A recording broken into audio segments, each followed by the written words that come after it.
What's up, guitar nerds? How you guys doing? Sorry I'm a little late. You know how it is. Saturday night. No, I didn't do anything crazy last night. Nothing like that. But I was up kind of late. My hours have been getting later and later for some reason. Been kind of leaning that way this week. Yeah, but anyways, what's happening? It is Father's Day. That's right. Says L Scott Music. Happy Father's Day to all you fathers out there. And I hope you are all well. You guys hear me okay? Everything cool with the sound and all that? Jack Murphy says that he knows I've produced a few albums. Do I feel it's something I can do as well as be a session guitar player, or do you have to pick a lane? Yeah, I love it. I love taking the role of producer. Getting excited about a project. I mean, be it when you're producing your own record, it's a little bit different because it's hard then to, sometimes you can get so in it, you don't have perspective. So maintaining that perspective is always a balance. Producing a record for someone else is challenging, but in some ways it's easier than producing your own record because you're hearing things as another party that is, you didn't write the songs maybe, or, you're a little bit separate from it. And you're just trying to help somebody else get the best, deliver the absolute best recording that they possibly can. So I don't know. It's just, there's something about it that's, when you're in something and you're writing a song or something and you maybe lose perspective. Is this cool? Is this not cool or whatever? And then somebody else hears it and goes, oh, it's great. But just in the verse, go to maybe halftime drums or something, and they're like, oh, you wouldn't have thought of that. I don't know. It's just easier in some ways producing other people's music. I love it. I mean, and it's something you can always do. You don't have to be like, like a certain age or something to be cool, or not that I ever think about that crap anyway, but you know what I mean? It's like being a record producer is like, nobody cares about the way you look or your haircut or how old you are or anything. They just care about, like, are they a good producer? I don't know. It's cool. Like, it's just another thing you can do in this business. It's, I really like it. It's fun getting involved in every aspect of a project, even, like bringing something in on budget and just, I don't know. It's cool. It's another flip side of the coin. Chris Post says, hey, Pete, I'm getting the PT15IR and matching cab. Awesome. Super stoked I haven't picked it up yet. I'm visiting family in the Northwest right now. Awesome. In Idaho. Idaho's a beautiful place. I like it up there. Remember last time I was there, it was like Boise, and I was like, wow, the downtown here is really great. It's a nice place. But that's awesome. You're getting the amp in the cab. I hope you love it. Let me know if you need any help or tips or anything. I'm setting it up. Pretty much put all the knobs on 5 and go. Have I ever had any finger-hand joint pain from playing guitar, says Jose. Yeah, and I have kind of ongoing things that creep up every now and then, but I'm sort of going through a little bit of stuff right now.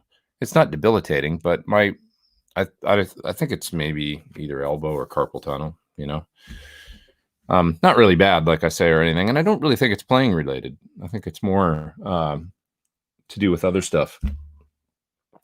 I have a thyroid issue, so I take supplemental thyroid medication for my thyroid, and I have a belief that some of the problems that I have stem from that, like underactive thyroid, and can affect all kinds of things and create like fluid retention and buildup of fluid, which can then cause pressure on nerves and things like that. So I believe that I have a little bit of that going on, but that's just my diagnosis. I just remember when I started having problems in my hands maybe 6-8 years ago, something like that. And then I was diagnosed with the thyroid condition. I started taking thyroid medicine. That made it go away. The way I found out about it was actually going to a rheumatoid arthritis specialist and having some pretty serious, like, genetic tests done for rheumatoid arthritis to see if I had any of the markers for that. And they said, no, you don't, but you've got a thyroid thing going on. So you should get your numbers checked. Just go to your GP.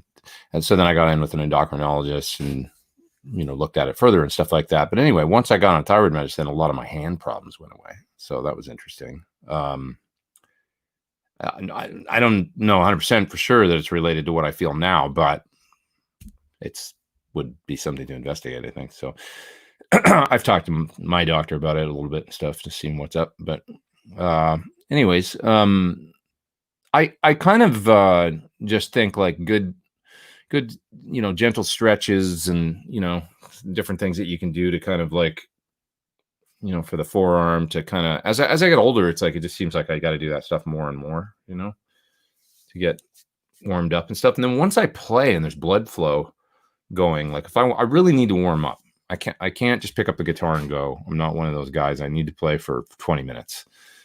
And then it gets easier for me really quickly. All of a sudden it's like, oh, there it is. And then the hand problems get better. So that's why I don't think it's playing related. I think I've got, just issues with my, physiology or whatever that caused some problems. But yeah, it's just, luckily I'm really thankful it's never been debilitating. A good sports medicine person is great. If you have issues, if you can go to a sports medicine specialist. I saw one once, and that was also helpful, like just learning stretches and little things I could do. They're used to dealing with this stuff all the time. Do I ever butcher my own guitars, says Arthur. I realize that he has a few guitars that he's butchered and left with open cavities, but they sound so killer. Well, sometimes taking wood out can be, a good thing. So I've never done anything with a router or, not since I was a teenager. When I was a teenager, I built a guitar, did all kinds of crazy stuff. But I don't get too crazy with the, the routers or any. I stay away from the power tools. Let's see. Can I give an example of an instance where I'd pull up the signature guitar's tone pot? Well, if I wanted it bright and kind of spanky in the bridge, like something sparkly, or I wanted a kind of a telly, like something where it's got to be bridge pickup, but with a little less push and gain going into the amp. Maybe I want it, any time that you would want to simulate a bridge single coil. That would be, which isn't actually a hell of a lot. I don't actually do it that much. That's why I can kind of play a hum single guitar too and be generally pretty stoked. But I do love the sound sometimes of a bridge single coil. I mean, it's a little more challenging to play, right? Like a humbucker in the bridge is easy. It pushes a little harder. It's got more mids. It's fatter. It's like, it's easier all the way around. The single coil bridge thing is a little more picky as far as distortion goes and pedals, right? I mean, it's like you have to be kind of like, but it can work great. For instance, like if you want a really thick fuzz sound, or if you're using a really thick fuzz, but you can't seem to get enough clarity on the part, that's a good time to do it. I'm doing a video right now for a silicon echo line fuzz, and it's quite thick sounding. So I wasn't actually playing my signature guitar. I was playing my baritone guitar because I knew it was in the low B tuning, but I tapped the bridge pickup and used it single coil yesterday because for some of the lines in this fuzz demo, I needed the cut and because the fuzz is so big sounding. So yeah. Have I ever played oh no, I just lost the question because the chat jumps. A burrito overdrive or buita or something somebody was asking, and then it jumped away. Where was it? Can't find it. Anyways, I'll keep looking here for a second, see if I can find it. Have I ever tried any Behringer pedals? I haven't. Maybe the JHS guys or something did a video on them recently? I think they clone other brands but are very cheap. Like TC is owned by Behringer, and like they did some pedals recently, like that Honey Pot Fuzz is one that I tried. It was really nice. They're like kind of their cheaper TC simple pedals with like 3 knobs and none of the tone print stuff and all that. Those are basically Behringer, and they sound really good. I haven't tried many of the other ones. I mean, that is Behringer. I mean, they kind of clone stuff and then put it out cheap. That's their whole thing. Doesn't mean that they won't make things that don't sound good, but I guess it's, a little ethically, I don't know, maybe questionable for some folks, right? Hi, Pete. Been watching your UAD plugin review, says Ryan. In your opinion, are they better than the other plugins available? Is it worth the outlay for their interface?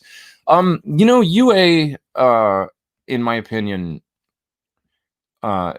so the plugins are quite expensive, and in comparison to some things where they're like free or $50 plugins or whatever, the UA stuff can be expensive, and they definitely built an interesting model, didn't they? Where they their interfaces are necessary to use their plugins, and they're essentially like giant, I mean, they're not like dongles. They do have DSP in them that are running the plugins and stuff, and that's kind of, they just built an interesting kind of platform in my mind, because the plugins are expensive and you need their interface to use them, which generally speaking would be like, I don't know if people are going to buy into that, right? Traditionally, you would think but the plugin sounds so damn good that it worked.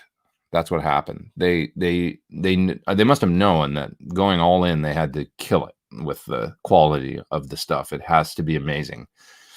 And they truly are. I mean, the compressors, the mic pre's, the reverbs, I mean, the plugins are exceptional, and the guitar amp plugins are pretty great. And I think mine, and I'm not tuning my horn or whatever, but I do think it's the best one I've tried on their platform, the PT100. I honestly feel that way. Some of the other ones are cool. The soft tube Marshall stuff, it's cool. Like, I've done demos of it. Fender, pretty cool. The Friedmans are fantastic, and the PT100 plugin is, and I get comments about it all the time from pros. Just today, actually, David Orr, guy I know in Australia, texted me and said, I'm recording some TV spots or something and he said, this thing's amazing. I'm using your plugin. And Jared, from the guitar player that's on the Tonight Show, he commented a little while ago. Not even saying it to me, he just put it up. I think he tagged me in it, but he said, using this PT100 plugin to record some stuff and some sessions, and it sounds amazing. I really, and I don't want to take credit for it, because it was Brainworks that did the work. They sent us one prototype of it, and I listened to it, and I thought, pretty good. A little fat in the lows, kind of bloated sounding. Needs a little bit of refinement there, and a couple other things I've said, but it was pretty good. And we got back to them. They said, yeah, we're still working on that, and we'll get back to you in a month or two when we got a more finished version. They sent me the next one, and it was perfect, and that's the one that's out now. So it was really, I only listened to one, had a couple criticisms, and that was it. And otherwise, they kind of nail it. I mean, it's a really, really good sounding amp plugin. There's other great ones out there, for sure. But it's, for me, it's, I mean, I could honestly, I think I could plug in and probably record a record with the whole thing, I do, and not ever have people go, oh, the tones are, I think it would sound pretty damn good. The on my last record, on Pete Thorn 2, Lavenier, the second song, the guitar tone, the main guitar tone in the beginning of the song, that's the Friedman BE100 plugin. So the riff, if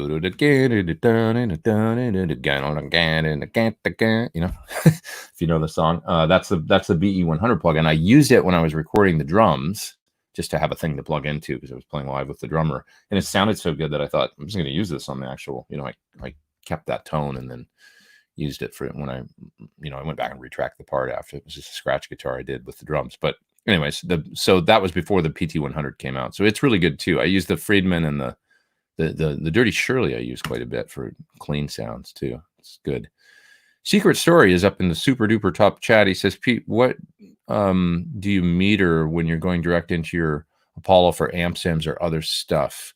Was told -12 to 20, -24. Yeah, something like that. Like, you can peak around -12. Doesn't have to be any hotter than that. You don't have to up the gain knob on the amp becomes the only thing with it, I will say about the PT100 plugin, some of the Friedmans and stuff, the Brainwork stuff in general, you have to turn down the output, and that's like in the expanded, when you go to the effects rack button, you push that, and then you get this expanded set of controls, and there's a thing called power soak. Turn that down. It's just a master volume on the plugin, because it's quite hot otherwise coming out of the plugin into your DAW. can clip relatively easily. So just turn that down about 10 dB or something like that. But yeah, going in, you don't need any special kind of boost or anything like that. And if you're hitting -12 at the peaks, that's plenty good. Yeah. Thanks for doing the super chat. Let's see here. Benjamin says he just got an audio interface in the mail and he's waiting for downloads. Installation day, getting up and going. Always fun. What else have we got here? What else are you guys talking about in the chat? Once again, for those just showing up, happy Father's Day to you dads. Hope you're having a good one. And let's see. Okay, I'm gonna go down the bottom. When I write, do riffs come first? It says 427 cubes. Well, it depends what I'm doing. Sometimes I did things a little bit different this week. I actually wrote starting with a bass part. And that was for what was the demo? The X Gear Red Fury, I think it's called, Distortion. I just put out the other day. So that started with the bass part. So I generally don't do that, but I had the whole bass part written. So I had bass and drums. And then I figured out what to play with guitars on top. And it's basically like doubling the bass line. But I mean, I changed up a couple little things and added a few little quirks. Yeah, you know, when I'm doing these pedal videos and stuff that you guys see me do, I let the tone of the pedal kind of drive the riff. So if I plug in a certain type of pedal, I'll let that kind of dictate where, you know, musically trying, you know, you hit a fuzz, you're going to play one thing, or you hit a delay, you're going to play a different kind of thing. So, so that's how it starts, you know, generally speaking, is with the sound. And it's kind of a fun way to do it. It's like a little framework that I've given myself to work within. To have a tone for inspiration, says 427 cubes. That's it, exactly. That's it. And it works really well. I guess maybe I got that idea from guys like The Edge,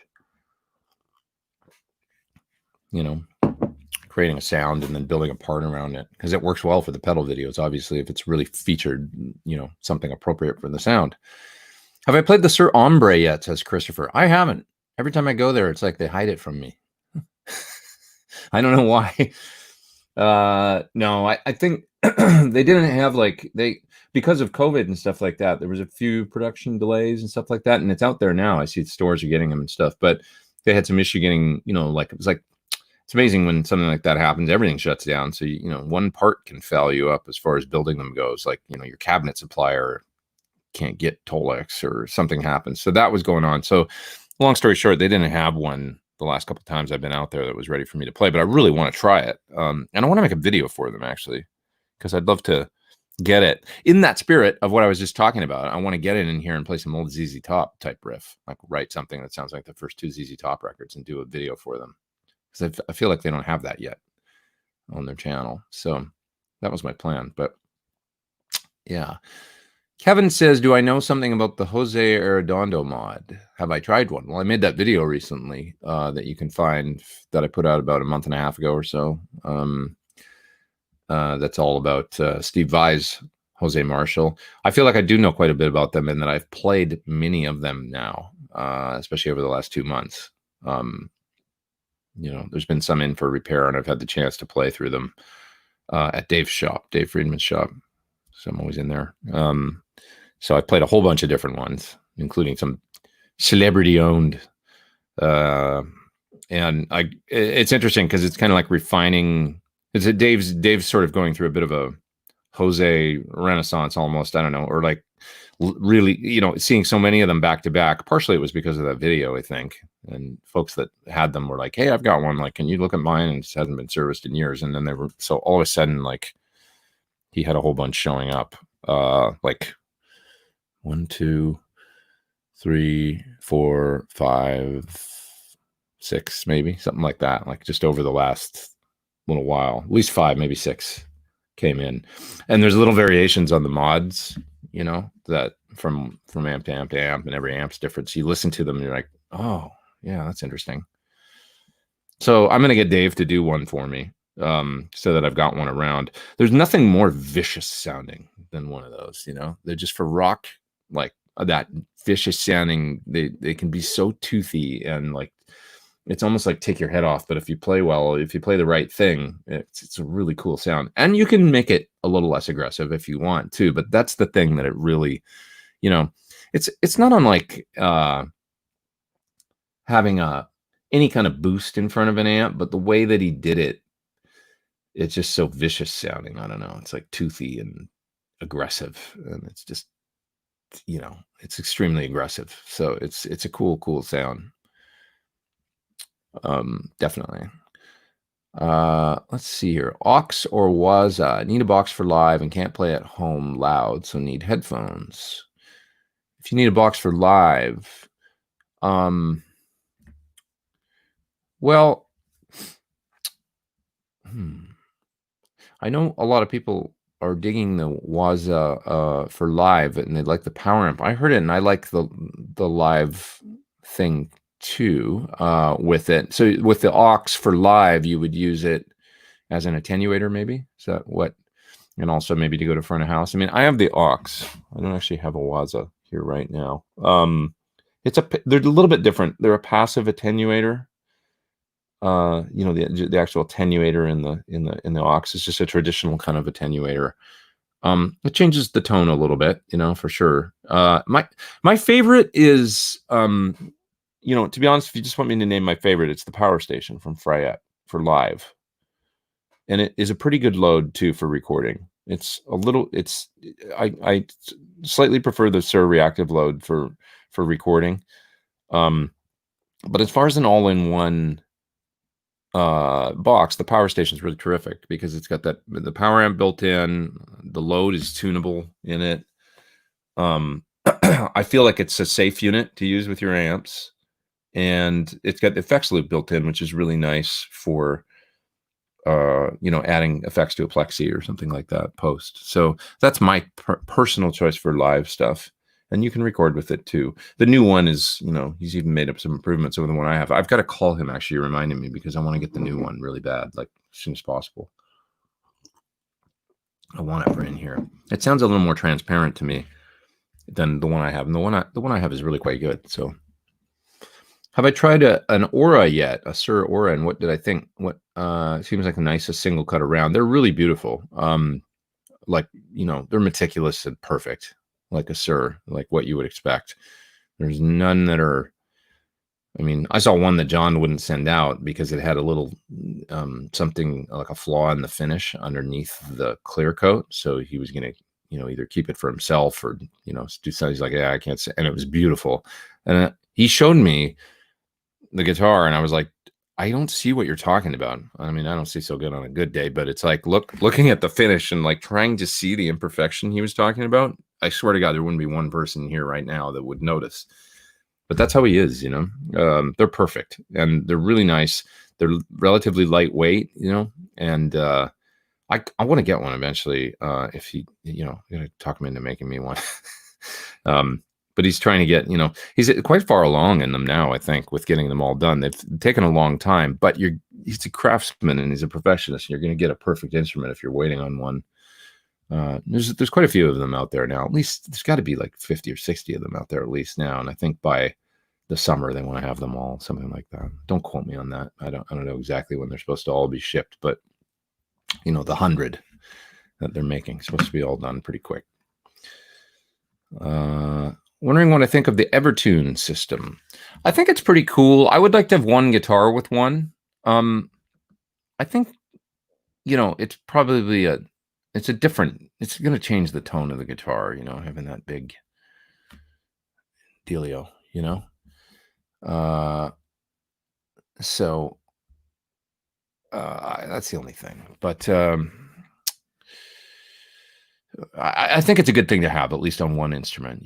I saw there was a producer here. It's got a beautiful studio called, what the hell is it called? Sphere. And he's got one in the studio, and he said he uses it when young bands come in and he's just like, they have trouble playing in tune. He just hands them that guitar. Here, play this. If he's producing something, it's cool to have around for certain situations. I saw Steve Stevens use one live with his band Deadland Ritual. And the one thing is, it is in tune, man. He had it on a guitar that was like drop C sharp. So they're playing really heavy stuff. And the guitar was really ripping loud in the PA and stuff. It sounded great. And you could hear how in tune it was, It's just like when he's playing low things, it's just like, wow, like I've never heard a low tune guitar that's that accurate as far as the intonation goes. Can you say something about input impedance for recording guitar direct when using plug-in amps? Okay, like I know I haven't messed with that much, to be honest. Like on the Helix, there's an input impedance setting, and some people say that varying it helps it sound a lot more natural. Like, oh yeah, that's much more like an amp now that I varied the input impedance to be more, I haven't played with it that much, to be honest. Most recording interfaces, though, like the high impedance inputs, as I understand, are pretty like similar to what you would see in an amp as far as the impedance goes. So, I don't think about it that much, but on something like my Apollo, I just kind of plug into those 1/4-inch ins and it seems to work and sound great, and perform like it should. But if you've got a Helix or something, maybe play with it. That's one thing that you can easily change the input impedance with the controls that they give you. Nick Russo says, "Hey Pete, you're awesome." Thanks, Nick. Thanks for being here. Is there any other amp sim pedal you've used that is good or better than the Strymon Iridium? Amp sim pedal. The one, I think it's called the Neuron. Is that the one from Nunneber? It's really impressive. I've got a video of it on my channel. The Simplifier was quite nice, I thought, that I did a video for a couple weeks ago. It's a little different. On the Iridium, I really liked the cleaner sounds, the Vox and the Fender sounds. The Marshall is good, but it's quite dark. To me, it's quite a bit darker than a Plexi. That's the only thing. It's a good sound though, but it's like, it's not exactly a, if you were to plug in any Plexi, like even with even with a very bright IR, it still sounded dark to me. So that's the only thing. Totally usable, especially for like a Nashville kind of thing or something. The way like Michael Britt dials in his Kemper profiles and stuff. They're quite dark, I find but I mean, I know that's the world that he lives in for recording. It's a different, like not as aggressive and stuff. So maybe that's what they were going for with that's kind of what it reminds me of, actually. Like the Marshall and the Iridium reminds me a little bit like a Marshall profile by Michael Britt for a Kemper or something, like on the dark warm side, which is not a bad thing. Jay Frockon is up there in the super chat, and he says, "Hey man, can I get you to throw kudos for me to a friend building me a guitar? If you could say Frank. Jack Franklin uses Hope guitars." Okay. Ready? Take one. What's up, people? Jack Franklin uses Hope guitars. Okay. Different approach? Jack Franklin chooses Hope guitars. Okay, there's 2 takes. You can pick which one you want to use. Thank you, good sir, for doing the super duper chat up there. I appreciate that. What guitars do I believe have potential to increase in value that are reasonable right now? That's a great question from Horsecock Express. Yeah. That have potential to increase in value. Well, definitely that Sir Aura, I would say, is going to hold its value because there's very few of them. Something like that are reasonable. Well, it's always the rare stuff. I mean, like the Sir Auras are a great example, but they're not inexpensive. Similar like a Yaren, they're not inexpensive. But for those who know and want one, they know the waiting list is very long, and who knows how long. It's a thing like Max, the Les Pauls, where it was like they were expensive, but then they became, they went up in value and held their value. It's hard to predict, I guess. I really,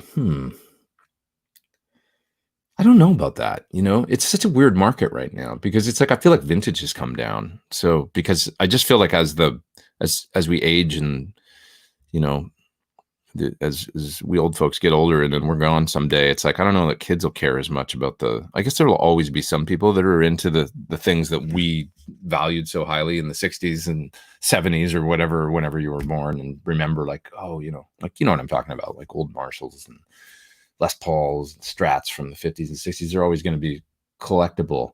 But I feel like we hit the peak of that maybe it was 2005, 6, 7, and then the crash happened.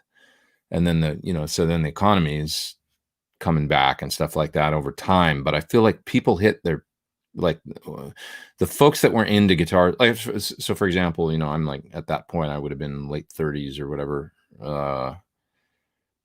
And I guess, as you get maybe late 30s to late 40s, you're at the peak of your earning potential, maybe, I don't know, your work potential. And then as you get, into your, maybe not, I mean, maybe it goes into your 50s and stuff, and you still afford things. But as these folks are getting towards 60 and retirement, I don't think it's going to be like, yeah, I'm going to plunk down, 50 grand for a gold top Les Paul. That is more something that you might do when you're, you know what I mean, going through your midlife crisis around the same time you would buy a Porsche and all that. I don't know, maybe when you're like 45 or 50 or whatever, or, people that have that disposable income. This is just my theory. And I don't know if it's true or not, but I just think I was kind of at the tail end, maybe, of folks that my age that really appreciate something like a late 50s Les Paul or something.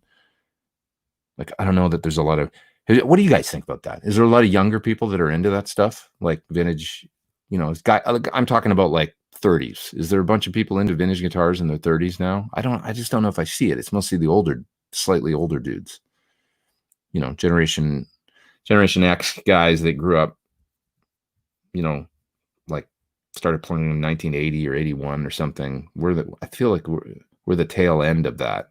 But I could be wrong. Maybe there's this legion of like, I just don't think so. I don't think there's people in their 20s and 30s that are like hankering after a 54 Les Paul. So it's hard because I don't know what comes out now that is the equivalent that people will be like, oh, I don't know if there is a thing, to be honest. I would say it's safe money is on really pristine original guitars that are without any mods and stuff like that. Those will always have value because they're the rarest of the rare. Other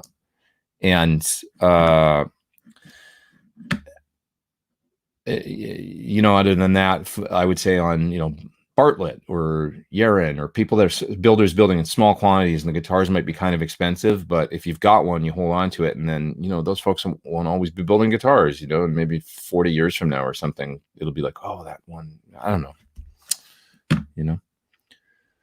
Braxall says, could Dave Friedman Jose mod my 72 50-watt Marshall, or should I leave it in its original state? Do you think if I shipped it to Dave, I'd get it back sooner? Would it be a long time? He's turning them around pretty quick right now compared to, years ago. He's actually turning them around quick. If I was you, I would probably not mod a 72 50-watt. I have one too. That one right back there. Same. Shame. I wouldn't mod mine. What I would do is get a new one and have that modded, either an SLP or some kind of, get a mid 70s JMP. Just buy another one and do it to that. I know it's like that means then you got to save money and all that, but keep it original. Don't mod the old one. There's really no need. He's been doing some things recently, actually, where he's been modding like 1987 X's, the 50-watt, and those are $1,400-$1,500 all day long on Reverb. You can find them. And he turned one of those recently into a, like, where he was A/Bing it on his amp switcher with his original 50-watt. He's got a 68. And there's a few components that, he dials it in, changes a few things, and switches around. He's got a mod that makes it sound more like the, originals. And it sounded great. The one that he did that I heard for, this wasn't doing a Jose mod to it, but it was dialing it in to sound like the old one. So, I mean, I would much prefer doing something like that. Like get an old one. Get a newer 1987X or 1959 SLP or whatever. Have him mod it to, say, make it sound like an old one, and then add the Jose mod, or whatever Jose mod you want, you know, and you're going to end up with a great amp that sounds really good, that where you didn't butcher up your old one. And, you know, it'll probably hold its, I mean, if you had a 50 watt that was modified by Dave, and you did the Jose thing to it, it would be like probably pretty valuable amp still, because he's so respected, you know, but it's just for historical sake, there's no reason to kind of do it to an old one. It's a gain mod that where you're basically building a ton of, you know, gain boost in at the front end. You're going to get the majority of the sound of the amplifier with all that gain and stuff out of the front end. It's not a thing where, like with the older amps, like your 72, where it's more like the whole amp, you're cranking it up and the whole thing, you know, is part of the equation, those old transformers and all that good stuff. With the newer, you know, with the mod, it's basically what Jose was trying to do was get the cranked sound out of an amp at lower volume with maybe a little more gain, a little easier to play. And because of that, you know, you're generally not turning it up as loud, and it's not, you know, it's not as, so I would keep the old thing you know what I mean? Like, I don't know, the transformers and things like that play as much of a role, and not that there's anything even wrong necessarily with the ones that Marshall uses now in those amps. So it's like, sorry, it's a long-winded answer, but I'm just trying to say probably I wouldn't do it to that old one. Most vintage guys don't consider a 73 vintage. I don't agree with that. That's dripping glass. Anything pre 73 is still point to point. I don't agree with that. They're still quite expensive. I mean, I bought one and it had a replaced transformer, mine, and it was still $18.50. It probably would have been 28 or something with I mean, it's vintage to the core, man. Come on now. And especially if it's point to point, which mine is. I mean, just because it's a few years later than a Plexi or something like that doesn't make any difference. You could change a couple components and they're exact same amp. I would say I would go as far as to say anything pre 1980 is vintage at this point. I mean, the JMPs and stuff, and they're just not quite as old, but it's like a 70s Fender, you know, I mean, or whatever, or a Norlin Les Paul. They're vintage guitars at this point, I think. Just my opinion. All ideas and opinions expressed on this show are solely mine and not, no, I don't know. Okay. What we got here? I have a vintage 2011 Strat, says Mike Jones. And somebody said to me the other day, what's your Les Paul, your black one? And I said, well, it's a 2000. Oh yeah, it's a newer one. I'm like, oh, it's 20 years old. It's vintage. Isn't 20 years the cutoff? I thought it was like supposed to be 20 years. Let's see here. Paul Ewing says, from Stompbox Steel, says he goes to a store that sells high-end guitars, and the 30s crowd that used to buy quality classics, both new and used, are gone. The new generation is all about value for money. Yeah, I just don't think, like, I've met a kid that I can think of, you know, young kid, or even people in their 20s or 30s that seem, they're more about, like you said, value for money, or they're into a newer, like, they don't have the same perspective on things that we did. And I don't even think that's a bad thing at all. You know, because what difference does it make if they're making great music? Like, we probably put too much stock in all that stuff. If they're getting great tone, it doesn't really matter. The guitar players back in the day didn't care. Jimi Hendrix didn't care. You know, they were using whatever they could get their hands on, you know, and just writing songs. The Beatles, you know, they were using the guitars that they had because that's what they could get. You know, I mean, the Hofner bass was, you know, Paul probably would have played a P bass if he could have gotten one, you know, but they weren't plentiful. Or, you know, Fender. I mean, look at the Beatles in the late, right? We think of the Beatles as Vox, right? And, you know, the certain guitars that they had, but what were they playing by the late 60s? Fenders, you know.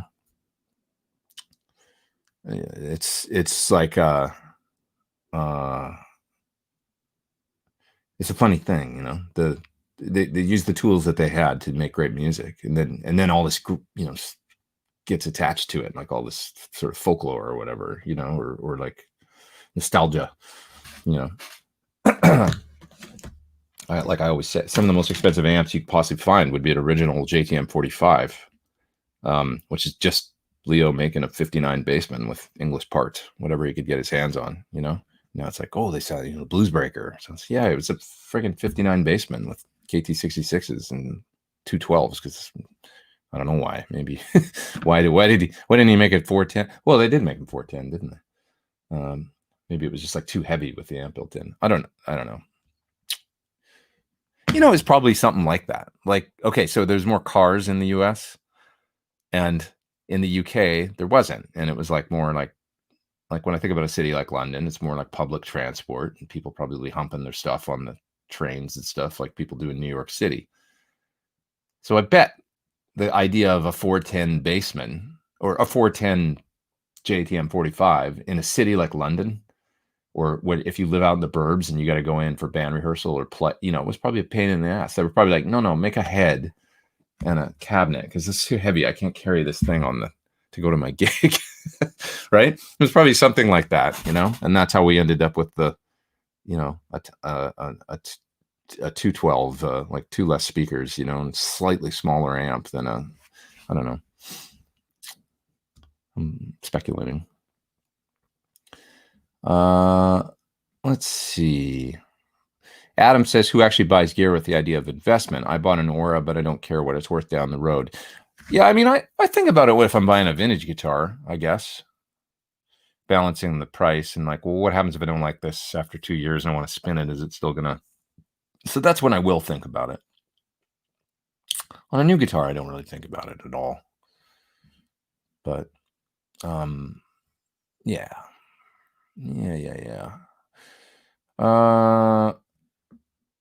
Let's see here. I'm 28 today. I just found out that my girlfriend's dad has a 73 Telly, says Andrea. Love vintage guitars. So that's cool. It's good to hear from you. A little perspective from somebody that's 28. It's like an old car. It has some good stories to tell. That's cool. But would you pay like, like that's the thing is like, because the prices are pretty astronomical. So I'm wondering if like, that's what I mean. Like, okay, so do you have like, you're a good guy to ask. Like, at 28, if you looked at a gold top, let's say, and it was 45 grand, let's say a 1954 gold top, is that something that you would lust after, or would you go, that's insane? Like, I'll buy a reissue gold top at that price, or like, what would you pay? Because that's what's going to drive the market. Once we're all gone, it's the younger players. Once you hit 50, and I'm like, you know, 75 or 80 years old or something, you know, what are you going to pay for that guitar? Or are they going to come down in price? I think it's an interesting subject because right now they're still like, although I have seen some like, that's when I saw the market drop after, this is why I said 2007 was the peak, because in 2007, that's when I bought my Strat. Great. Bought it at the peak. But, you know, I remember the day that I was looking at guitars, and there was that day, and there was a gold tops and stuff in Grooms, and one was 48 grand. I remember being up there with John Shanks, and 48 grand. Okay. Like, or, you know, they had a 58 gold top that was maybe 80, you know, 80K. And now if we look, somebody go on Reverb right now and look up 54 gold top, like, and look, of course it's going to vary wildly depending on that, but I just wonder if somebody can find a price.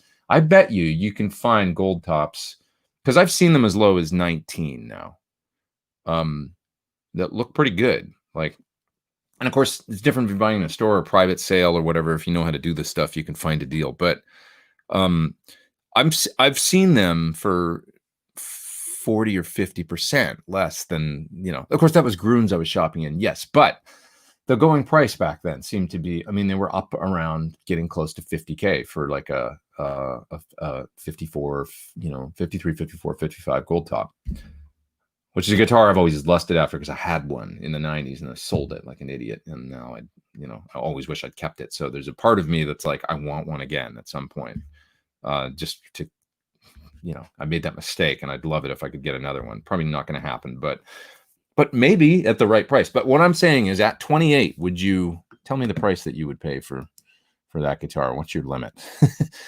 You know, as somebody that appreciates them. Hey, Pete, have you ever considered selling Kemper profiles? With all the great ones you get, people would likely get in line to buy them up. That's B Little. Up there in the super chat. Thanks, man. I've thought about it.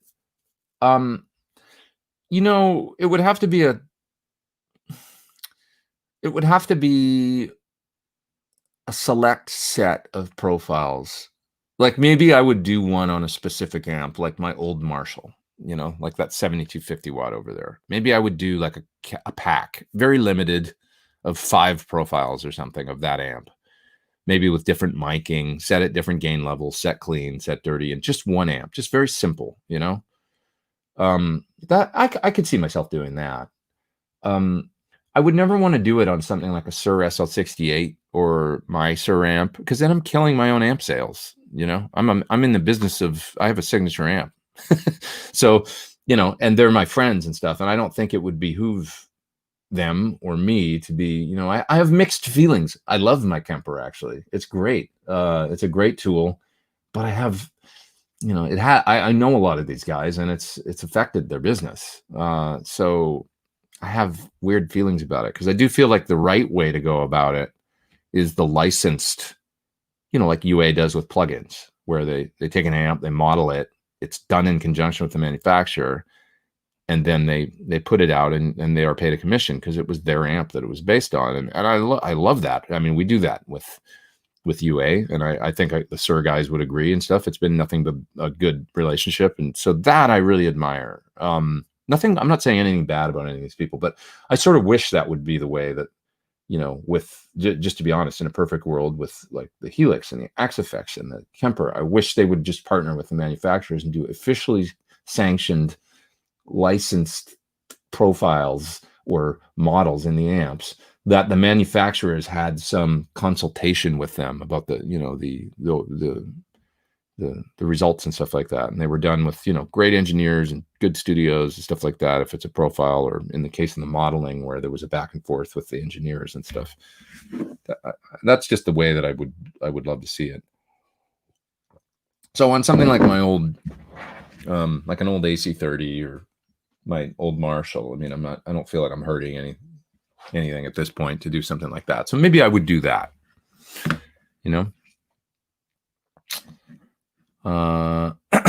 okay, I'm going to move down a little bit into chat, see what you guys are talking about.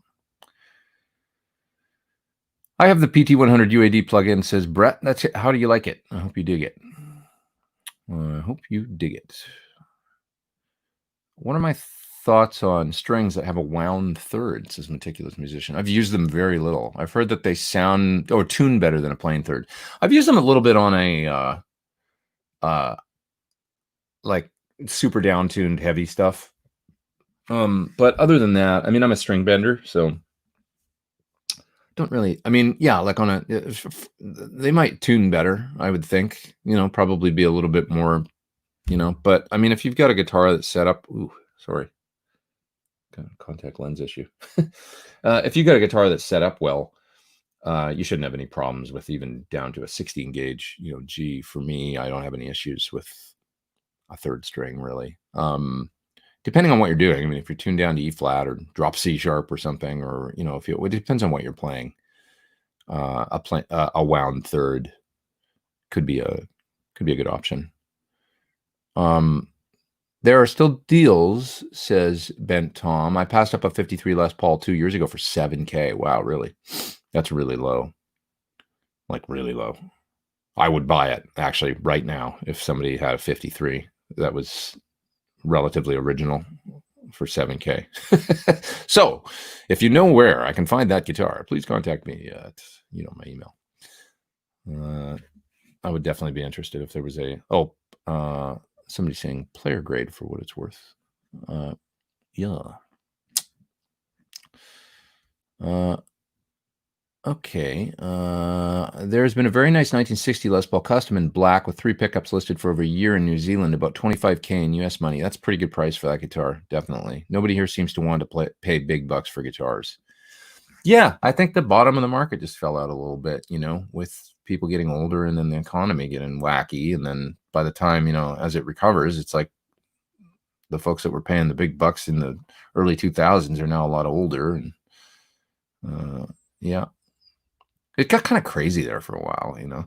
It was driven, you know, largely by Japanese folks like investing in vintage guitars. A lot of guitars left in the 80s and the 90s over to Japan as the economy was really booming there because they love vintage American guitars.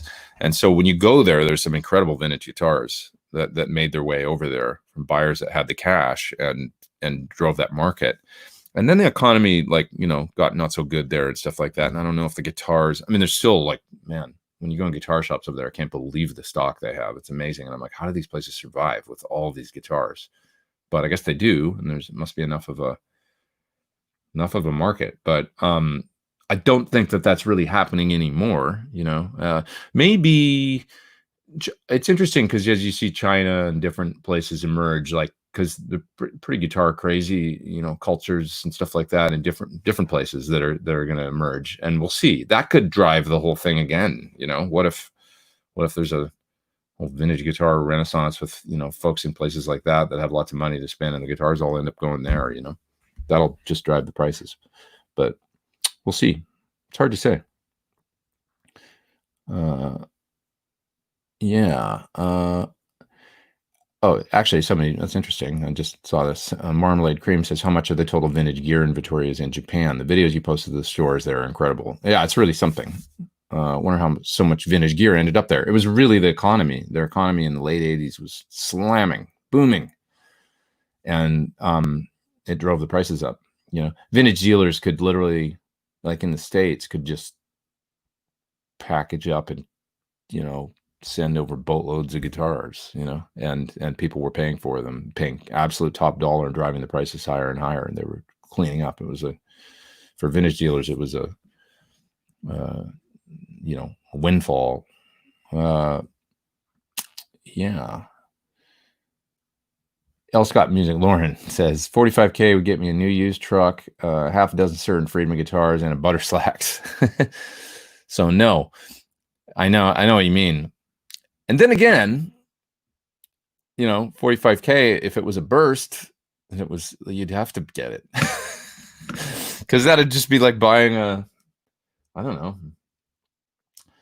Because you know it's money. If it's money in the bank, it's a different thing. If it's volatile, then it's like, I don't know. But if it's money in the bank, you know, that's, I guess, a crapshoot. But like a 58 gold top now that was, say, that was all original or something, and, you know, with PAFs in the whole 9 years, not 9 yards. If I saw one and it was 35, I would scramble to try and find that money, because I think that would be like as solid as having the money in your savings account. You know, if it was all original, if it's got a headstock repair, or if it's been refinned or whatever, it goes out the window. But those all original examples there's always going to be, however small, there will be a market for them, just like there is for top end violins or anything else. That, you know, it's just the crazy stuff, I think, is, you know, the 70s, you know, as the Norland Les Pauls and the 70s Strats with big wide gaps in the neck pockets and stuff was getting driven up at the same time. You know, I think those days are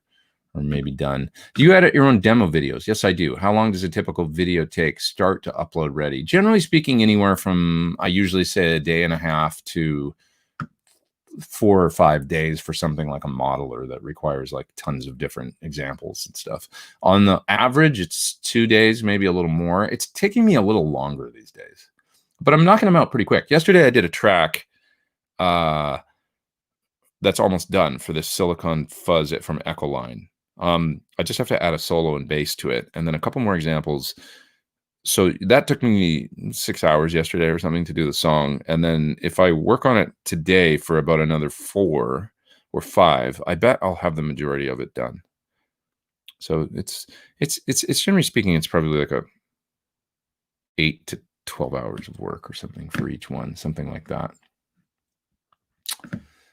Somebody's up there in the top chat. Langer1234. I don't know why I said it like that. Langer. I'm running a Strat into a Mesa Mark 525 with a 112 speaker. What settings would you recommend to get close to the Edge's chimey AC30 sound? Ooh, dude, I don't know. I'm not that familiar with that amp. I've played it once at Michael Thompson's. I plugged into one, and he had a high gain lead tone going, and it sounded really good, actually. And it was easy to play. I enjoyed it, but I don't know the amp well enough to know. A chimey AC30 sound, with a 112, that so much of the sound of an AC30 is the speaker, to be honest. It's half the Vox design 84s and the design of the amp and all that, and it's half the Alnico speaker to me. If you put a greenback in a Vox, it doesn't sound like a Vox anymore to me. It's a different sound. It can be cool sound, but it doesn't sound like a Vox. So depending on the speaker you have, you might be left. I mean, like the Vox Blue is just got that chimey. That's a big part of the sound. So I don't have great answers for you on that, but I would go to the clean channel or the crunch channel on that amp, dialed with the gain very, very low, or the clean channel with the gain up a ways, and see what you can do. There's not a hell of a lot of bass going on in something like the Edge's sound. So I would dial that back with a fair amount of treble, some presence, and if you use the right speaker, you might get pretty close. Yeah. Okay. Let's see. What else we got, guys? An Aura Gold Top sold for $9,750 yesterday. Not sure if that was the agreed price, but it was listed here and sold after like 2 days. That's Adam Cave Project. Yeah, there's anything there's a limited number of, and they haven't made a lot of gold tops. It's going to be, you're going to find somebody that wants it in the world, and that's the other thing about it now is the world is easier to access with anything that you have for sale, isn't it? You've probably found if you sell things on Reverb or what, I mean, it's different than the old days where you'd list it in your local paper and things could sit there forever, or take it to your store and consign it. Now it's opened up the whole world to selling stuff. So if you've got something like an Aura Gold Top, I mean, the guitar stores, I think probably the ones that have capitalized, I see like Emerald City Guitars in Seattle, for example, or, these different vintage stores, Rumble Seat, and they put up beautiful vintage guitars online.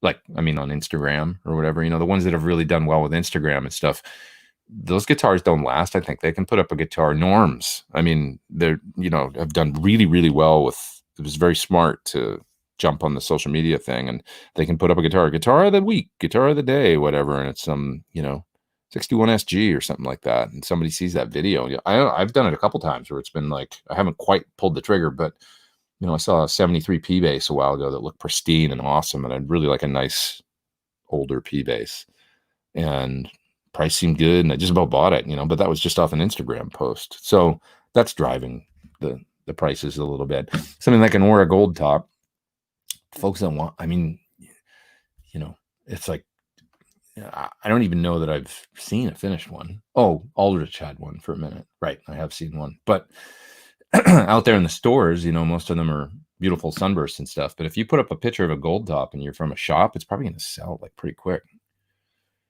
PDX Guitar Freak says 37 to 48K. Is that for when I asked the question earlier about the Gold Top? Because I've seen one recently for 19, 30 to 45, says Horsecock Express.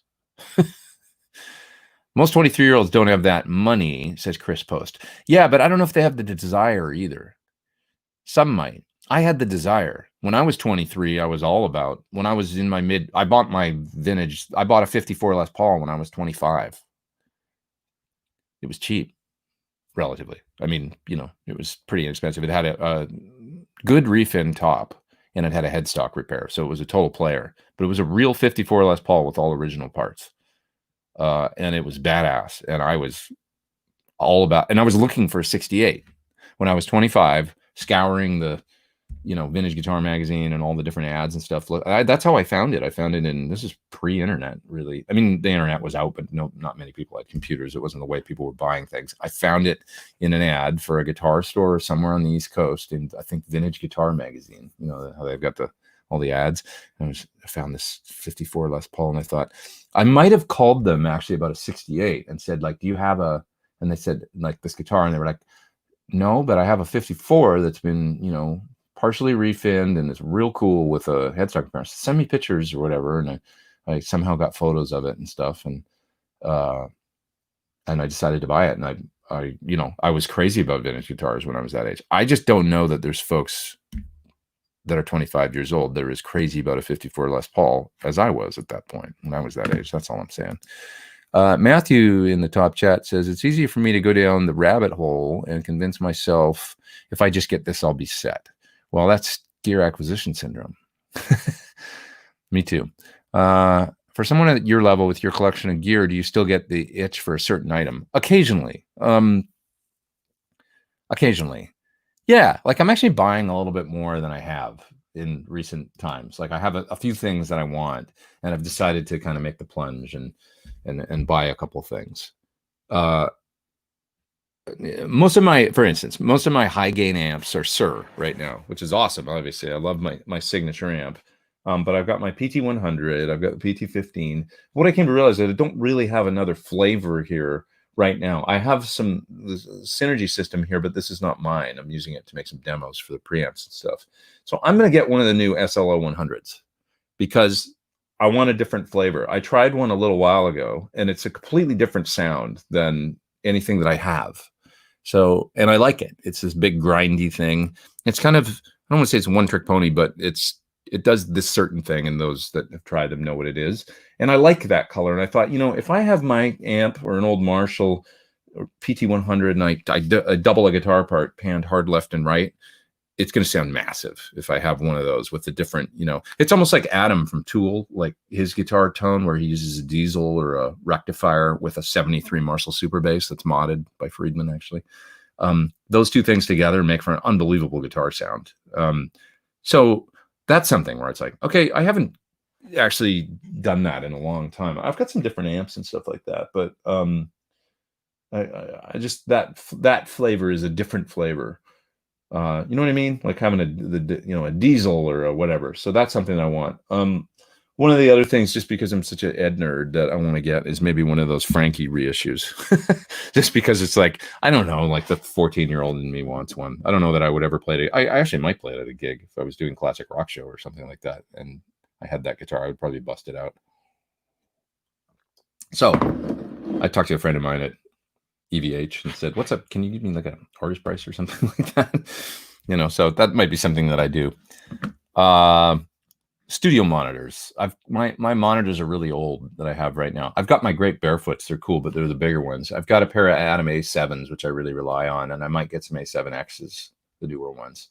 There's a little bit of a weirdness in my right monitor. There's a sound that happens, that especially here when I'm recording bass. So there's something going wrong with the driver in it. They still sound okay, but it's like there's this little distortion in one of them. And rather than get it fixed, I bought them in 2006. They're 14 years old or something. I'm just going to get a new updated set. So I'm spending a little bit of money on equipment lately. I probably shouldn't be, but whatever. It's a tax write-off, right? You need write-offs. Otherwise, you just give it to the IRS.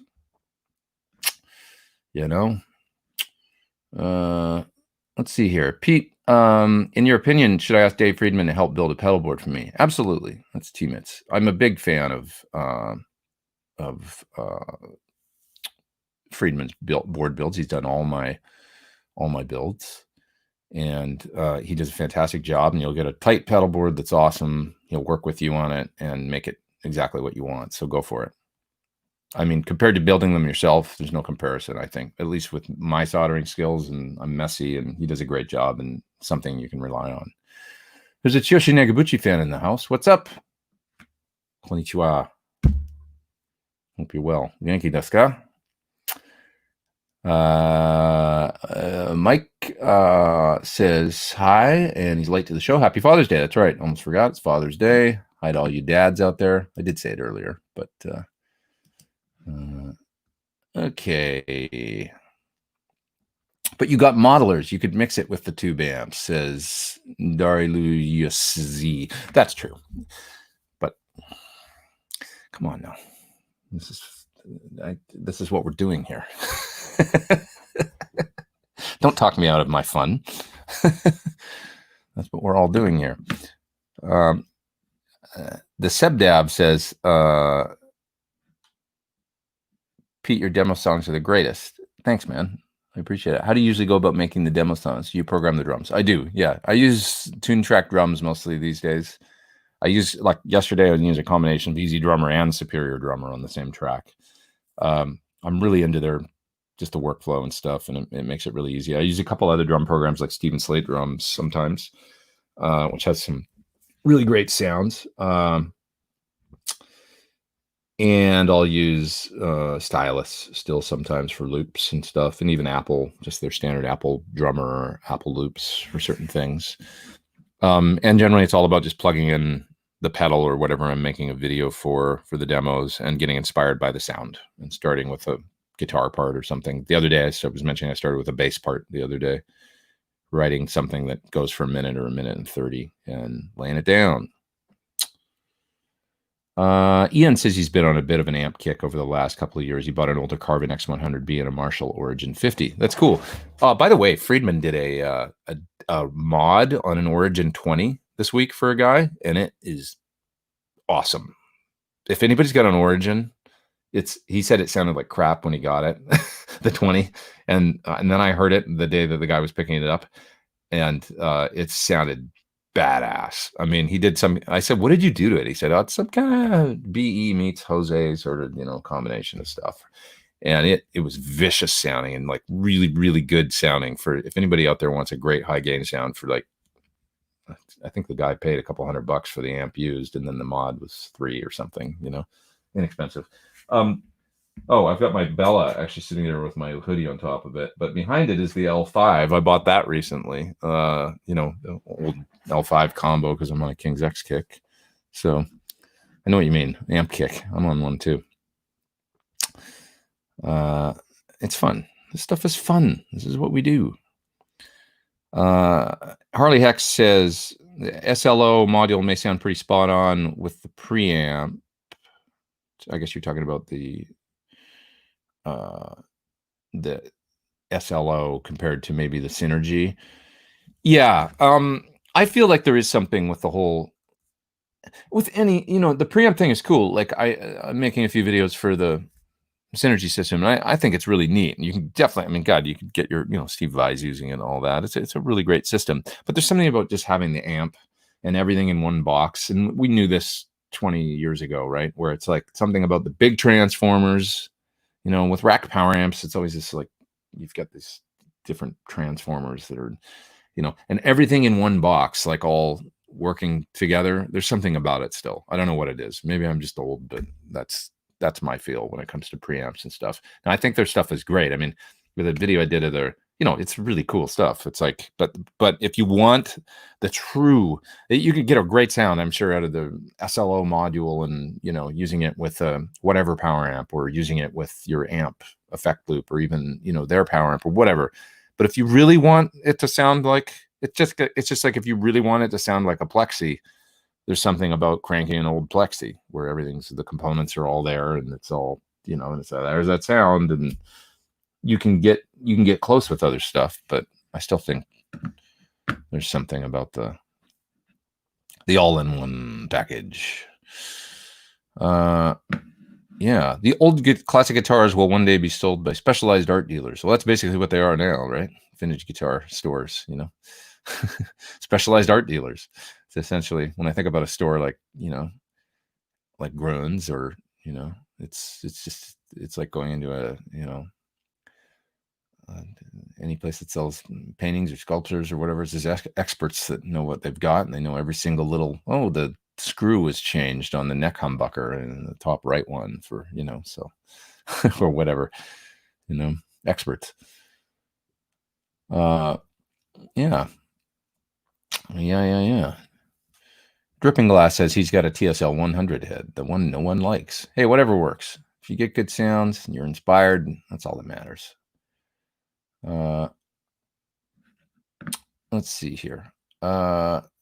Detroit Records says your skill set has come a long way. Thanks, man. I know it says I'm not sure what I consider you anymore. A musician, a studio engineer, like all these things. Well, it's a lot of us are doing all this stuff these days, where you've had to learn how to be your own. That's part of my clinic that I do, if anybody's seen my clinic, where I record a song in the clinic and stuff. And then at the end, I talk a little bit about this journey, like doing this live streaming or, YouTube and putting out my own songs, or the pedal demos, and learning how to mix, learning how to write better, learning how to do everything. I always say there's, I got good news and I got bad news. The bad news is there used to be people that did all this stuff for you, right? There was the